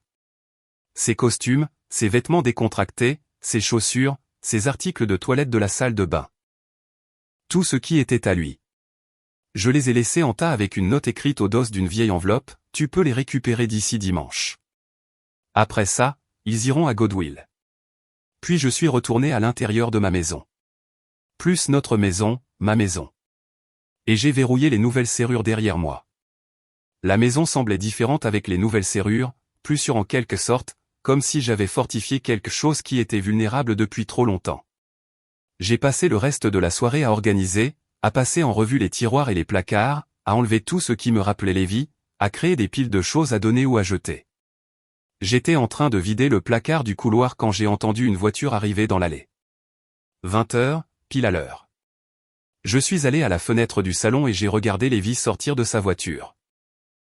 Il avait l'air terrible, la chemise froissée, la cravate desserrée, les cheveux en désordre d'une manière qui suggérait qu'il s'était passé les mains dedans toute la journée. Il s'est dirigé vers la porte d'entrée, sa clé déjà à la main, s'attendant probablement à une dernière chance de me raisonner, d'expliquer les choses, de négocier son retour dans la maison et dans le mariage. Je l'ai regardé insérer la clé, je l'ai regardé essayer de la tourner, j'ai vu la confusion traverser son visage quand ça n'a pas fonctionné. Il a réessayé, agitant la clé, poussant plus fort contre la porte comme s'il ne s'y prenait pas bien. Rien. La serrure avait été changée. Sa clé était inutile. Puis il a commencé à frapper, légèrement d'abord, presque poliment. Hazel. Hazel, ouvre la porte. Je sais que tu es là. Je l'ai laissé frapper pendant 5 minutes complètes. Je l'ai laissé passer de coups polis à des coups frustrés, puis à des martèlements désespérés. Je l'ai laissé appeler mon nom de plus en plus fort jusqu'à ce qu'un voisin d'en face sorte sur son porche pour voir ce qu'était tout ce remue-ménage. Puis je suis allé à la porte et je l'ai ouverte avec la chaîne de sécurité toujours enclenchée. Juste un espace de 10 centimètres entre nous. « Qu'est-ce que tu fais ici ?» ai-je demandé calmement. Il avait l'air choqué que j'ai réellement répondu. « Comment ça, qu'est-ce que je fais ici ?»« C'est ma maison. J'habite ici. Pourquoi ma clé ne marche pas ?»« Parce que j'ai changé les serrures. » Son visage est passé de la confusion à la colère en quelques secondes. « Tu ne peux pas faire ça. C'est ma maison aussi. Nous la possédons ensemble. Plus maintenant. Mon avocate a demandé l'usage exclusif de la propriété en attendant la procédure de divorce. Tu es en violation de propriété. Violation de propriété ? Hazel. C'est de la folie. Tu ne peux pas juste. Sa voix devenait plus forte, plus agressive. Ouvre cette porte.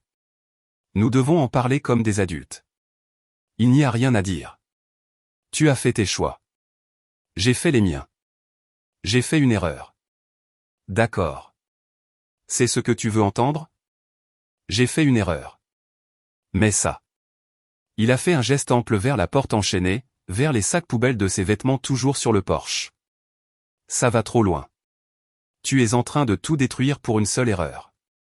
J'ai presque ri. Une seule erreur ? Tu as eu une liaison pendant cette semaine. Tu m'as menti tous les mercredis et vendredis pendant presque 2 mois. Tu m'as humilié lors d'un événement public. Tu m'as dit de m'en aller. Et maintenant tu veux appeler tout ça une seule erreur ? Tu déformes. Tes affaires sont sur le porche. Prends-les et pars. Si tu n'es pas parti dans 5 minutes, j'appelle la police. Son visage est passé du rouge au violet. Tu ne peux pas faire ça. C'est ma maison aussi. J'ai des droits. Tu as eu des mois pour penser à tes droits quand tu couchais avec Sienna. Tu l'as choisi. Maintenant, prends tes affaires et va-t'en. Hazel, s'il te plaît. J'ai fermé la porte, les verrouillé, et je me suis éloigné pendant qu'il continuait à frapper et à appeler mon nom. Finalement, je l'ai entendu jurer, je l'ai entendu traîner les sacs poubelles jusqu'à sa voiture. J'ai entendu le coffre claquer plusieurs fois. Je l'ai entendu rester assis dans sa voiture pendant encore 20 minutes, essayant probablement de savoir où il allait dormir, qui il pouvait appeler à 20h un lundi soir pour demander un canapé ou s'écraser. Finalement, le moteur a démarré. Il est parti. J'ai regardé par la fenêtre et j'ai vu ses feux arrière disparaître dans la rue, et je n'ai absolument rien ressenti. Au cours de la semaine suivante, la destruction s'est propagée dans la vie de Lévi comme un feu de forêt, consumant tout sur son passage. Marcus me tenait au courant, non pas parce que je le demandais, mais parce qu'il semblait penser que je méritais de savoir à quel point le monde de Lévi implosait. Les RH ont conclu leur enquête dès mercredi. Ils n'avaient pas vraiment le choix face à des photos horodatées, des registres d'hôtels et des déclarations contradictoires des deux parties essayant de se blâmer mutuellement.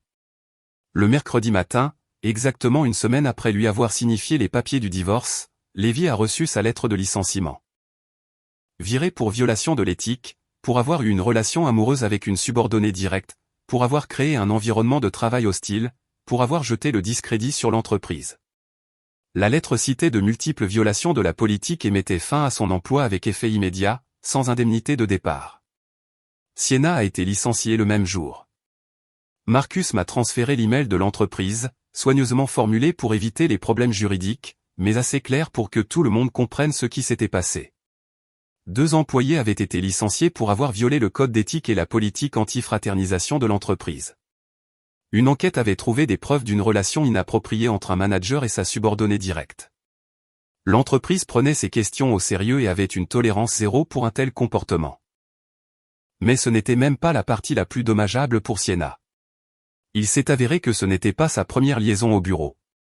Elle avait couché avec un autre cadre marié 6 mois avant Lévi, un vice-président des ventes qui avait discrètement démissionné lorsque sa femme l'avait découvert.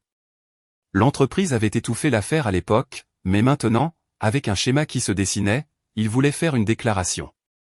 Il ne tolérerait pas les employés qui avaient l'habitude d'entretenir des relations inappropriées sur le lieu de travail. Leurs 2 carrières à Phoenix étaient essentiellement terminées. La nouvelle s'est répandue rapidement dans notre secteur. Les entreprises se parlent. Les services des ressources humaines partagent des informations sur les employés à problème. Les réputations sont détruites dans des chaînes de mails et des appels téléphoniques que personne n'admet avoir eus. Je savais que ça se propageait parce que les gens de mon propre bureau ont commencé à me traiter différemment, plus sympathique, plus prudent, comme si j'étais fragile et que je pourrais me briser s'ils disaient la mauvaise chose. Ma patronne, Jennifer, m'a prise à part mardi matin. Hazel, j'ai entendu ce qui s'est passé. Je suis vraiment désolé. Si tu as besoin de prendre des jours de congé, dis-le simplement. Nous pouvons couvrir tes comptes. Je vais bien, ai-je dit. En fait, je préfère travailler. Rester occupé m'aide. Elle a hoché la tête, la compréhension dans ses yeux. Si tu changes d'avis, l'offre tient. Et s'il y a autre chose dont tu as besoin? Je vais bien, vraiment. Ma plus proche collègue, Amanda, m'a apporté un café jeudi matin sans que je le demande. L'a posé sur mon bureau avec un sourire compatissant et n'a pas mentionné pourquoi. A juste serré mon épaule et est retourné à son box. Les gens savaient. Ils étaient gentils, et j'ai apprécié, même si cela me faisait me sentir exposé d'une manière avec laquelle je n'étais pas entièrement à l'aise. Mais je n'avais pas besoin de jours de congé. J'avais besoin de routine. J'avais besoin de chiffres qui avaient un sens, de problèmes qui avaient des solutions et d'un travail qui existait complètement en dehors du chaos de ma vie personnelle. Lévi a tout essayé pour me joindre cette semaine-là.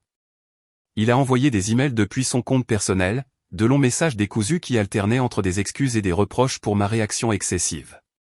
J'ai bloqué son adresse email après le 3e. Il a appelé depuis différents numéros, probablement des téléphones empruntés à des amis ou peut-être de nouveaux téléphones prépayés qu'il avait achetés spécifiquement pour contourner mes blocages. J'ai envoyé chaque appel sur la messagerie vocale, supprimé les messages sans les écouter. Le jeudi après-midi, il s'est présenté à mon immeuble de bureau. J'étais à mon bureau en train de travailler sur un audit de conformité quand Amanda s'est précipitée, la voix basse et urgente. Hazel, ton mari est en bas dans le hall. La sécurité a appelé pour demander si tu veux le voir.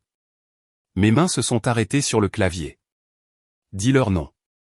Dis-leur de l'escorter dehors et de ne pas le laisser revenir. Tu es sûr? Il a l'air. Je suis sûr.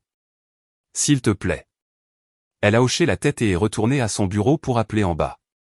5 minutes plus tard, Marcus a envoyé un texto, Lévi vient de se faire escorter hors de ton immeuble par la sécurité. Il est assis dans sa voiture sur le parking. Tu veux que j'appelle la police? J'ai répondu, non, il finira par partir. C'est ce qu'il a fait. 1 heure plus tard, sa voiture était partie. Le vendredi matin, la mère de Lévi a appelé. J'ai vu son nom sur mon écran et j'ai failli ne pas répondre. Patricia avait toujours été gentille avec moi, m'avait accueilli dans leur famille, m'avait traité comme la fille qu'elle n'avait jamais eue. Mais elle était aussi la mère de Lévi, et je savais de quel côté elle se rangerait. J'ai répondu quand même. Bonjour, Patricia. Hazel, ma chérie. Sa voix était tremblante, larmoyante, désespérée. S'il te plaît, nous devons parler. Je ne pense pas qu'il y ait quoi que ce soit à dire. Lévi m'a tout raconté. Il a fait une terrible erreur. Une terrible et stupide erreur. Mais tu ne peux pas jeter 6 ans par la fenêtre pour une seule erreur. Il t'aime. Il est absolument dévasté. J'ai pris une lente inspiration, me préparant. Patricia, avec tout le respect que je vous dois, Lévi n'a pas fait une seule erreur. Il a eu une liaison pendant cette semaine. Il m'a menti tous les mercredis et vendredis pendant 2 mois. Il m'a humilié devant ses collègues. Et quand je l'ai confronté à ce sujet, il m'a dit de m'en aller. Alors c'est ce que j'ai fait. J'ai respecté ses souhaits. Silence à l'autre bout du fil, puis plus doucement. C'est mon fils, Hazel. Il est en train de s'effondrer. Il a perdu son travail, sa maison, son mariage, tout. Je ne l'ai jamais vu comme ça. Alors peut-être qu'il en tirera une leçon. N'y a-t-il rien que je puisse dire pour te faire changer d'avis?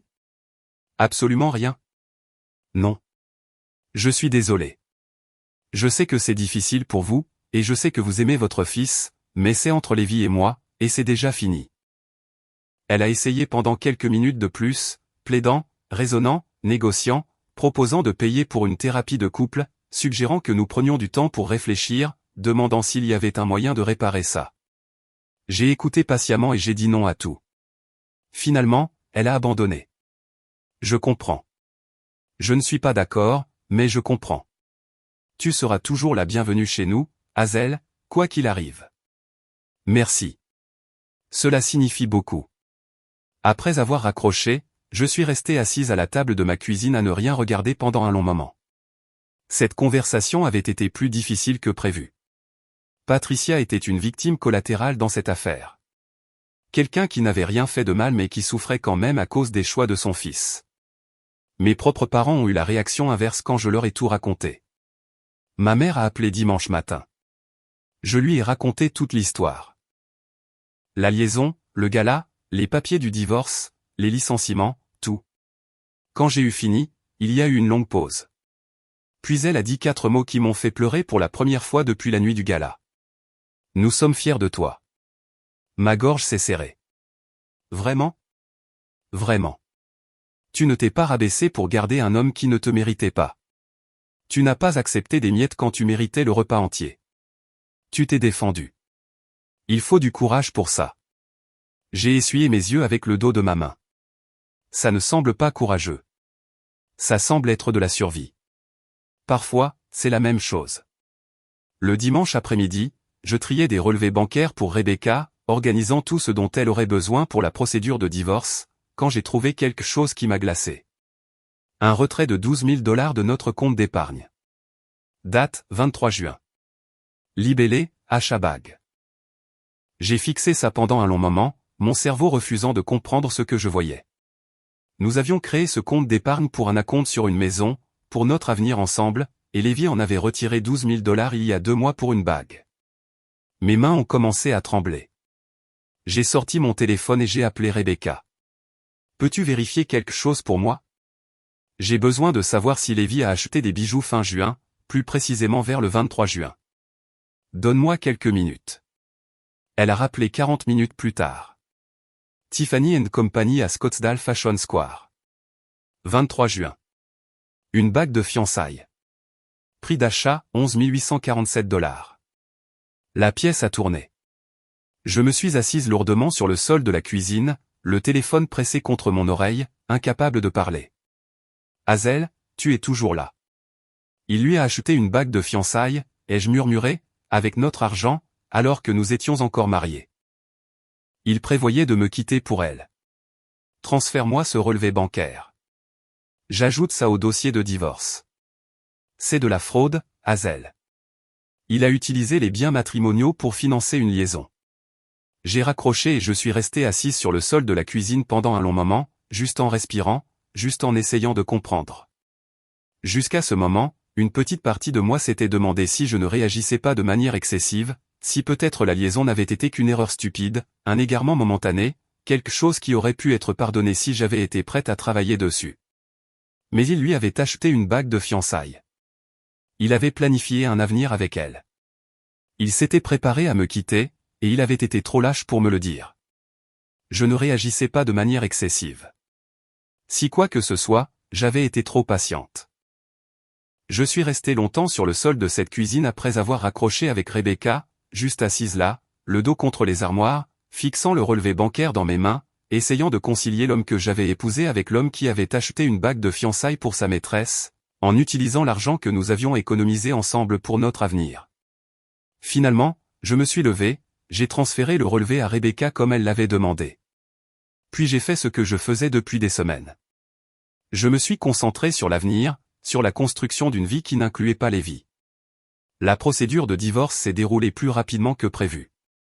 Les lois sans faute de l'Arizona signifiaient que nous n'avions pas à prouver de méfaits ou à attribuer de blâme au tribunal. Nous devions simplement démontrer que le mariage était irrémédiablement brisé, ce qui n'était pas difficile étant donné que nous vivions séparément depuis des mois et que j'avais la preuve d'une liaison qui avait coûté leur emploi aux deux parties. Nous avons tout partagé à 50-50e sur le papier, le compte d'épargne, les fonds de retraite, la valeur nette de nos deux voitures. Mais j'ai gardé la maison. Je payais 80% des mensualités de l'hypothèque depuis 2 ans de toute façon, même si l'ego de Lévi ne lui avait jamais permis de reconnaître que ses commissions de vente avaient diminué alors que mon salaire avait augmenté régulièrement. J'ai gardé les 38 000 $ que j'avais déplacés avant de déposer la demande. Rebecca a argumenté avec succès que je protégeais les biens matrimoniaux d'être dilapidés, pas que je les cachais. Lévi n'a rien contesté. Il a signé les papiers que son avocat lui a présentés, a accepté tout ce que Rebecca proposait, semblait impatient de simplement faire disparaître tout ça le plus rapidement possible. 4 mois après lui avoir signifié les papiers à son bureau, le divorce a été finalisé. Pas de drame, pas d'audience contestée, pas de tentative de dernière minute pour se réconcilier, juste un mardi après-midi tranquille dans une salle d'audience où un juge a signé des documents qui ont officiellement mis fin à 6 ans de ma vie. Je suis sorti seul de ce palais de justice, je suis monté dans ma voiture et je suis rentré chez moi, dans une maison qui était enfin légalement entièrement la mienne. J'aurais dû ressentir quelque chose. Du soulagement peut-être, ou du deuil, ou au moins une reconnaissance qu'un chapitre s'était refermé. Mais non. Je me sentais juste fatigué. Par l'intermédiaire de Marcus, j'ai eu des nouvelles de la nouvelle vie de Lévi. Il avait déménagé à Tucson, avait pris un poste de vendeur dans une entreprise de fourniture médicale pour la moitié du salaire qu'il gagnait à Phoenix. Il vivait dans un appartement d'une chambre près de l'université, dans un complexe que Marcus décrivait comme fonctionnel mais déprimant. Il avait pris du poids, avait laissé son apparence se dégrader, avait l'air d'avoir 10 ans de plus qu'il y a 6 mois. Sienna avait complètement quitté Phoenix, était retournée à Sacramento où vivaient ses parents, travaillait dans le commerce de détail chez Target tout en essayant de reconstruire une carrière qui avait été détruite par le scandale. Son profil LinkedIn, que j'avais consulté une fois par curiosité morbide, ne montrait aucun nouveau poste, aucune recommandation, aucune activité du tout au-delà du travail chez Target. Ils avaient tous les deux incendié leur vie pour une liaison de 3 mois, et maintenant ils vivaient séparément dans les cendres. Je pensais que je ne les reverrais jamais. J'avais tort. C'était un mardi après-midi fin septembre, 4 mois après la finalisation du divorce. Je m'étais arrêté dans un café à Scottsdale en rentrant du travail, un de ces endroits chics avec des tables en bois de récupération, des ampoules Edison et un menu sur tableau noir qui listait des boissons que je ne savais pas prononcer. J'ai commandé mon latte habituel de l'après-midi, je me suis tenu au comptoir, parcourant mes emails professionnels en attendant. Hazel ? La voix venait de derrière moi. Familière d'une manière qui m'a noué l'estomac avant même que je ne me retourne. Je l'ai à peine reconnue. Elle avait l'air complètement différente de la femme confiante et soignée que j'avais vue au gala. Plus mince, pas de manière saine, mais d'une manière qui suggérait qu'elle avait perdu du poids à cause du stress plutôt que par intention. Des cernes sous les yeux que le maquillage ne pouvait pas tout à fait couvrir. Portant un jean et un simple t-shirt qui flottaient sur elle, les mèches blondes ayant repoussé pour révéler des racines sombres, les cheveux tirés en une queue de cheval désordonnée. Elle ressemblait à quelqu'un qui avait traversé quelque chose de dévastateur, ce qui, je suppose, était son cas. « On peut parler ?» a-t-elle demandé doucement. « S'il te plaît. » Le café était bondé. Des gens travaillant sur des ordinateurs portables à chaque table. Une file se formait derrière moi au comptoir. Le sifflement de la machine à expresso et le faible murmure des conversations créaient un bruit de fond qui n'était pas tout à fait privé, mais pas complètement public non plus. J'ai pris mon latte quand le barista a appelé mon nom. Nous n'avons rien à nous dire. S'il te plaît, juste 5 minutes. Je sais que je n'ai aucun droit de demander, mais, sa voix s'est légèrement brisée. S'il te plaît. Contre tous mes instincts qui me disaient de m'en aller, contre mon meilleur jugement, contre la partie de moi qui savait que cette conversation ne pouvait pas bien se terminer, j'ai fait un geste vers une table dans un coin. Nous nous sommes assises. Elle a enroulé ses 2 mains autour de sa tasse de café comme si elle essayait de se réchauffer, même si c'était septembre en Arizona et qu'il faisait encore 35 degrés dehors. Je voulais m'excuser, a-t-elle commencé. J'ai presque ri. Presque. Tu as environ 4 mois de retard. Je sais. Je sais. Mais j'avais besoin de te voir, de te dire en face que je suis désolé pour tout. Tu l'as dit. On a fini ? Elle a tressailli. J'ai besoin que tu comprennes quelque chose. Je ne savais pas qu'il mentait. Sur le fait d'être séparés, sur le fait que tu ne savais pas pour nous, sur le fait que le divorce était en cours. Il m'a dit que vous aviez un arrangement, que le mariage était ouvert, que vous fréquentiez tous les deux d'autres personnes et que ce n'était pas un secret. Je l'ai fixé pendant un long moment. Une partie de moi voulait croire qu'elle était si naïve, qu'elle avait vraiment été dupée par les mensonges de Lévi. Mais je l'avais vu à ce gala, j'avais vu la satisfaction dans ses yeux quand Lévi m'avait ignoré, j'avais vu comment elle le touchait, comment elle jouait l'intimité avec mon mari juste devant moi sans la moindre trace de culpabilité ou d'incertitude. Tu pensais que je ne savais pas ? Ai-je dit doucement. Même à la collecte de fonds, quand j'étais juste là à te regarder le toucher, quand il m'a dit de partir et que tu es resté là à sourire. Tu pensais que j'étais d'accord avec ça ? Son visage s'est décomposé. Je pensais.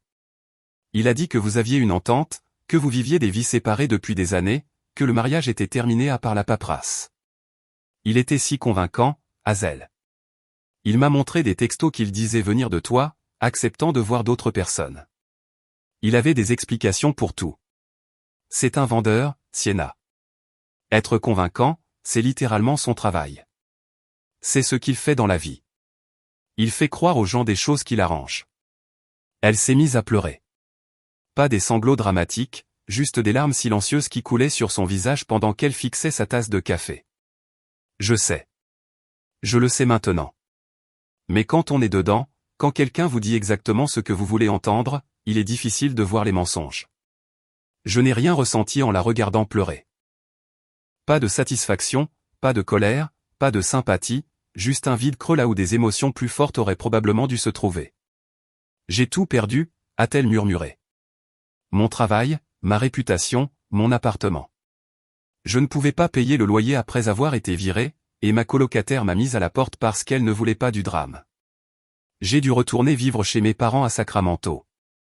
J'ai 26 ans, je dors dans ma chambre d'enfant, je travaille chez Target parce que je ne peux pas obtenir de référence de mon dernier emploi.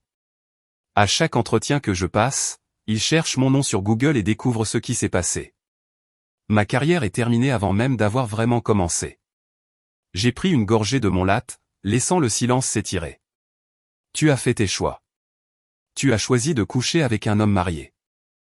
Peut-être qu'il t'a menti, je crois même qu'il l'a probablement fait, mais tu as quand même fait ce choix.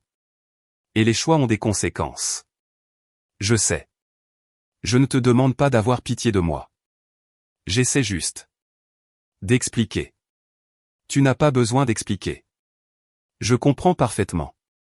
Tu voulais quelque chose qui appartenait à quelqu'un d'autre et tu l'as pris sans te soucier de qui serait blessé. La seule différence entre toi et Lévi, c'est qu'il avait plus à perdre. Mais vous êtes tous les deux le même genre d'égoïste. Elle a levé les yeux vers moi, le mascara bavé autour de ses yeux rouges. Je sais que je ne mérite pas ton pardon. Je sais que rien de ce que je dis ne rendra les choses meilleures, mais j'avais besoin que tu saches que je suis désolé pour tout. Pour l'avoir cru, pour ne pas avoir posé plus de questions, pour t'avoir blessé. Je me suis levé, rassemblant mon sac et mon café, j'ai regardé cette femme qui avait aidé à détruire mon mariage et qui cherchait maintenant une sorte d'absolution que je n'avais aucune intention de donner. Tes excuses ne changent rien, ai-je dit. Elles ne me rendent pas le mariage que je pensais avoir. Elles n'effacent pas l'humiliation d'avoir vu mon mari flirter avec toi en public pendant que tu souriais comme si tu avais gagné quelque chose. Et elles ne me font certainement pas pitié. Elle a levé les yeux vers moi avec ses yeux gonflés. Qu'est-ce que je suis censé faire maintenant? Débrouille-toi. De la même manière que je l'ai fait après que votre liaison a détruit mon mariage. De la même manière que tout le monde fait quand il doit faire face aux conséquences de ses choix.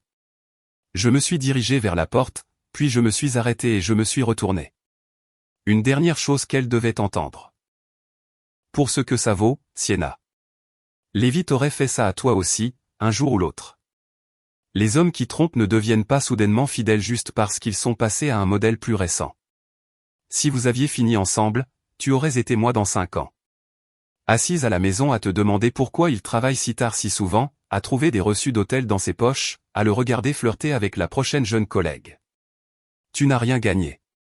Tu as juste retardé ton propre chagrin d'amour. Son visage s'est complètement décomposé. Je n'ai pas attendu de voir si elle répondrait. J'ai juste tourné les talons et je suis sorti dans la chaleur de septembre, les portes automatiques se refermant derrière moi, scellant cette conversation de manière permanente. Je suis monté dans ma voiture et je suis resté assise un moment, les mains sur le volant, digérant ce qui venait de se passer. Je pensais que revoir Sienna me ferait ressentir quelque chose, une forme de clôture peut-être, ou de vengeance. Au lieu de cela, c'était juste comme regarder les débris d'un accident qui s'était produit il y a des mois. Juste des dégâts qui étaient déjà faits. Des conséquences qui se déroulaient déjà. Des vies qui étaient déjà changées au-delà de toute réparation. 2 semaines plus tard, Marcus m'a envoyé un texto, je pensais que tu devrais savoir. Lévi a essayé d'appeler Sienna hier. Elle a bloqué son numéro. J'ai souri à cela. Ils avaient incendié toute leur vie l'un pour l'autre, détruit des carrières, des réputations et des relations, perdu tout ce qu'ils avaient construit. Et à la fin, ils ne se voulaient même pas. Cela ressemblait à de la justice. Pas du genre dramatique et satisfaisant, juste du genre calme et inévitable où les gens qui font des choix égoïstes se retrouvent seuls avec les conséquences. J'ai conduit jusqu'à la maison en pensant à Sienna assise seule à cette table, pleurant dans un café qui avait probablement refroidi. En pensant à Lévi dans son appartement de Tucson, essayant de joindre la femme qui avait aidé à détruire son mariage pour se retrouver bloqué. En pensant à comment ils avaient tout incendié l'un pour l'autre et s'étaient retrouvés avec rien d'autre que des cendres. Et j'ai réalisé que je n'avais plus pitié d'eux. Je n'étais plus en colère. Je ne ressentais plus rien d'autre que de la gratitude d'être parti quand je l'ai fait. 6 mois après la finalisation du divorce, j'ai pris une décision qui semblait plus grande qu'elle ne l'était probablement. J'ai rénové la maison. Pas seulement redécorée, complètement rénovée. Je l'ai mise à nu et je l'ai reconstruite en quelque chose qui n'avait rien à voir avec Lévi. J'ai engagé une décoratrice d'intérieur nommée Maria Delgado, recommandée par Amanda du travail. Elle avait la 50aine, un bureau à Hawthorne rempli d'échantillons de tissus et de nuanciers de peinture. Et quand je lui ai dit ce que je voulais, elle a tout de suite compris. Je veux l'effacer de cet espace, ai-je dit lors de notre première consultation. Chaque pièce me rappelle des disputes que nous avons eues sur les couleurs de peinture et les choix de meubles. Je veux que cet endroit me ressemble. Elle a hoché la tête comme si ce n'était pas la première fois qu'elle entendait parler de cette rénovation post-divorce. J'en fais 3 ou 4 par an. Faisons de cet endroit le vôtre. Nous avons commencé par la chambre. Lévi avait insisté sur ce qu'il appelait un minimalisme masculin, mur gris, meubles noirs, pas d'œuvre d'art, pas de couleur, pas de personnalité. Tout était sévère, froid et conçu pour ressembler à une page de magazine plutôt qu'à un lieu de vie. Maria et moi avons tout arraché. Nous avons peint les murs d'un verso chaleureux. Nous avons acheté un lit à baldaquin en bois clair avec une literie en lin blanc qui ressemblait à quelque chose d'un hôtel de charme. Nous avons accroché des photographies encadrées au mur, non pas de personnes, mais d'endroits que je voulais visiter, la côte amalfitaine, les cerisiers en fleurs japonais, la campagne irlandaise, des rêves qui n'appartenaient qu'à moi. J'ai rempli la pièce de plantes, des poteaux suspendus dans des macramés, un ficus lirata dans le coin, des succulentes sur le rebord de la fenêtre, des choses vivantes et en croissance, qui nécessitaient des soins et de l'attention, qui rendaient l'espace moins muséal et plus sanctuaire. Nous avons ensuite rénové la cuisine. Lévi avait voulu tout en acier inoxydable et moderne. J'ai tout remplacé par des robinetteries en laiton plus chaleureuses. Des étagères ouvertes au lieu de placards supérieurs. Un îlot en bio de boucher où je pourrais réellement cuisiner au lieu de simplement réchauffer des plats à emporter. Son bureau, la pièce où il avait passé des heures la porte fermée, probablement à Texter Siena pendant que j'étais assise seul en bas, je l'ai entièrement supprimé. Je l'ai transformé en salle de lecture. Des bibliothèques du sol au plafond sur 3 murs. Une banquette près de la fenêtre donnant sur le jardin avec des coussins bleus profonds. Un fauteuil confortable avec un bon éclairage. Un espace entièrement dédié à la paix, au calme et au plaisir de se perdre dans des histoires qui n'étaient pas les miennes. Chaque changement était comme une reconquête de territoire, comme chasser le fantôme d'un mariage qui n'avait jamais vraiment fonctionné et faire de la place pour une vie qui me convenait vraiment. La rénovation a duré 3 mois et a coûté plus cher qu'elle n'aurait probablement dû. 42 000 $ au total. Mais quand Maria et moi avons fait la visite finale fin novembre, debout dans le salon à regarder les murs crème chaleureux, les meubles confortables et les œuvres d'art que j'avais choisis parce que je les aimais, pas parce que Lévi les avait approuvés, cela valait chaque dollar. On ne dirait plus la même maison, a dit Maria. C'est exactement ce que je voulais. 2 mois après la fin de la rénovation, en janvier, ma patronne, Jennifer, m'a convoqué dans son bureau. Je m'attendais à un bilan de routine. Nous faisions des évaluations trimestrielles et je pensais que c'était juste la procédure standard. J'ai donc été surprise quand elle a fermé la porte et m'a fait signe de m'asseoir avec une expression qui semblait trop sérieuse pour un bilan de routine. Hazel, je te promeux au poste de directrice principale des opérations. J'ai cligné des yeux. Quoi? Tu as porté ce département sur tes épaules l'année dernière, surtout ces 6 derniers mois depuis tout ce qui s'est passé dans ta vie personnelle. Tu as fait preuve d'un leadership et d'une résilience qui ont honnêtement impressionné tout le monde ici. L'audit Henderson que tu as mené a été terminé en dessous du budget et en avance sur le calendrier. La fondation Morrison a spécifiquement demandé à ce que tu t'occupes de leur prochain mandat. Tu as formé 3 comptables juniors qui facturent maintenant des clients de manière indépendante. Tu l'as mérité. Je suis restée assise là, stupéfaite, incapable de comprendre ce qu'elle disait. Le poste s'accompagne d'une augmentation de 30%, d'un bureau d'anglo au 5e étage et de ta propre équipe de 4 personnes. Tu me rendras compte directement. Félicitations. Je ne sais pas quoi dire. Jennifer a souri. Dis oui, puis va fêter ça. Tu l'as mérité, Hazel. Alors j'ai dit oui. La promotion signifiait parfois des heures plus longues, plus de responsabilités, plus de pression, des nuits tardives à examiner le travail d'équipe, à prendre des décisions qui affectaient la carrière d'autres personnes, à représenter l'entreprise lors de réunions avec des clients où j'étais soudainement la personne la plus haut placée dans la pièce. Mais cela signifiait aussi autre chose. Cela signifiait me prouver que j'étais plus que la femme abandonnée de quelqu'un, que j'étais bonne dans mon travail, meilleure que bonne, que j'avais de la valeur indépendamment de tout statut relationnel, que ma valeur n'avait jamais été liée à l'opinion de Lévi sur moi, même si j'avais oublié cela quelque part au milieu de notre mariage. En octobre, j'ai fait quelque chose que je n'avais pas prévu. Je suis allé à la Human Society de l'Arizona un dimanche après-midi, en me disant que je ne faisais que regarder, et je suis reparti avec 2 chats de 6 ans. C'était un couple inséparable, Fig et Olive, déjà nommés par le personnel du refuge. Leur propriétaire précédente les avait abandonnés parce qu'elle déménageait dans un appartement sans animaux. Ils étaient au refuge depuis 3 semaines, négligés parce qu'ils étaient plus âgés et qu'ils venaient en lot. Fig était gris et dégingandé avec un œil qui ne s'ouvrait pas tout à fait. Olive était orange avec des pattes blanches et un problème d'attitude. Il n'était absolument pas intéressé par le fait de se donner en spectacle ou d'être mignon pour les adoptants potentiels. Quand je me suis assise dans la salle de rencontre, Fig a immédiatement grimpé sur mes genoux et a commencé à ronronner. Olive s'est assise à 1 mètre de distance et m'a jugé en silence. Je les ai aimés immédiatement. Ils ont apporté un réconfort inattendu à la maison. Le bruit d'eux se poursuivant à 3 heures du matin, courant à travers les pièces avec cette énergie chaotique que les chats ont. La façon dont Fig se blottissait sur mes genoux dans la salle de lecture pendant que je dévorais des livres que je voulais lire depuis des années. comment Olive s'asseyait sur le comptoir de la salle de bain chaque matin, me regardant me préparer pour le travail avec une expression qui suggérait qu'elle trouvait ma routine profondément discutable.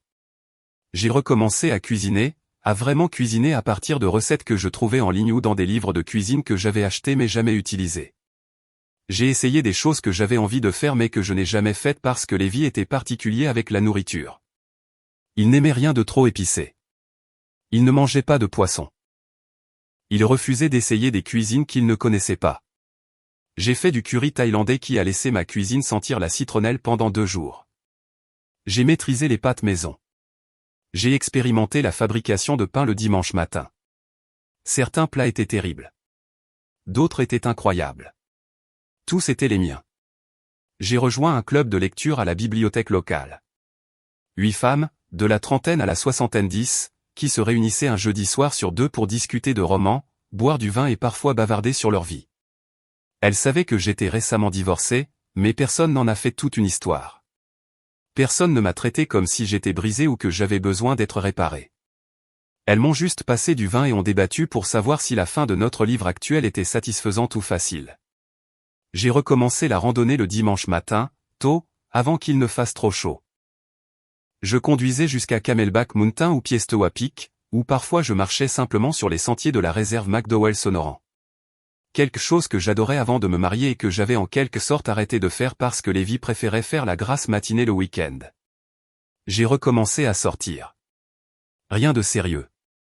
Un café avec un avocat fiscaliste nommé David qui m'a fait rire en parlant des absurdités du code des impôts. Un dîner avec une enseignante de lycée nommée Rachel que j'avais rencontrée au club de lecture, intelligente, drôle et récemment divorcée elle-même. Quelques autres rendez-vous qui n'ont mené nulle part mais qui n'étaient pas mauvais. Juste 2 personnes essayant de voir s'il y avait quelque chose. J'ai appris ce que j'aimais sans le filtrer à travers l'opinion de quelqu'un d'autre. J'ai appris que je préférais la randonnée à la grasse matinée. Que j'appréciais vraiment de cuisiner quand je n'essayais pas de plaire au palais de quelqu'un d'autre. Que j'étais plus sociable que je ne le pensais, j'avais juste été avec quelqu'un qui me faisait sentir que mon besoin de connexion était de la dépendance affective au lieu d'un comportement humain normal.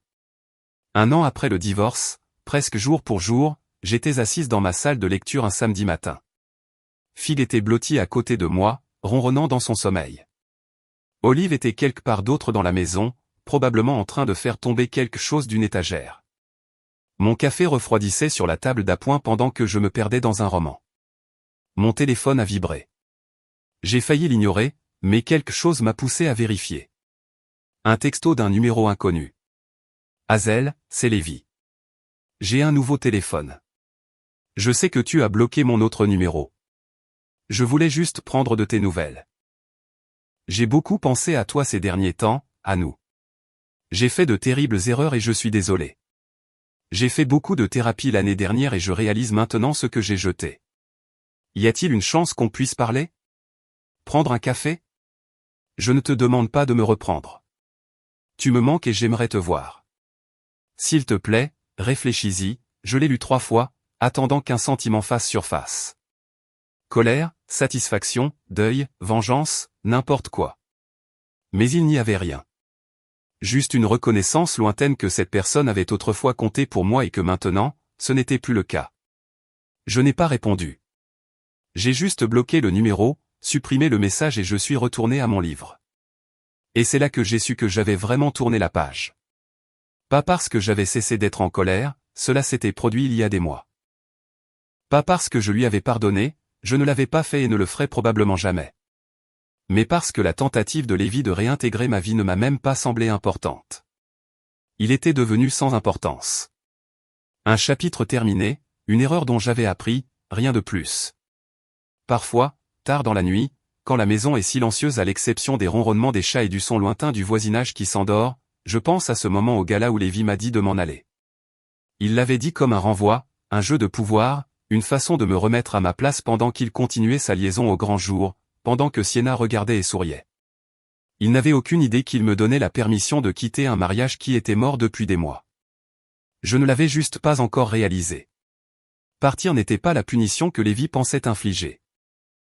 C'était la voie de sortie dont je ne savais pas que j'avais besoin. Et en partant, en faisant réellement ce qu'il m'avait dit de faire, j'ai trouvé exactement qui j'étais censé être depuis le début. Quelqu'un qui refuse de tolérer le manque de respect, qui se protège stratégiquement, qui comprend que parfois la meilleure vengeance n'est pas une confrontation dramatique ou une humiliation publique. Parfois, la meilleure vengeance est simplement de bien vivre pendant que votre traître regarde sa vie imploser à une distance que vous contrôlez. Lévi m'a dit de m'en aller, alors je l'ai fait. Et j'ai construit une vie tellement meilleure que celle que j'ai laissée derrière moi que je n'ai jamais regardée en arrière. Si cette histoire de vengeance calculée vous a captivé jusqu'à la toute fin, frappez fort sur ce bouton j'aime maintenant. Ma partie préférée a été quand Hazel a fait signifier ses papiers de divorce pendant la réunion d'équipe de Lévi devant tout le monde. Quel a été votre moment préféré? Laissez-le dans les commentaires ci-dessous. Ne manquez pas d'autres histoires puissantes comme celle-ci. Abonnez-vous et activez la cloche de notification pour ne jamais manquer une nouvelle vidéo.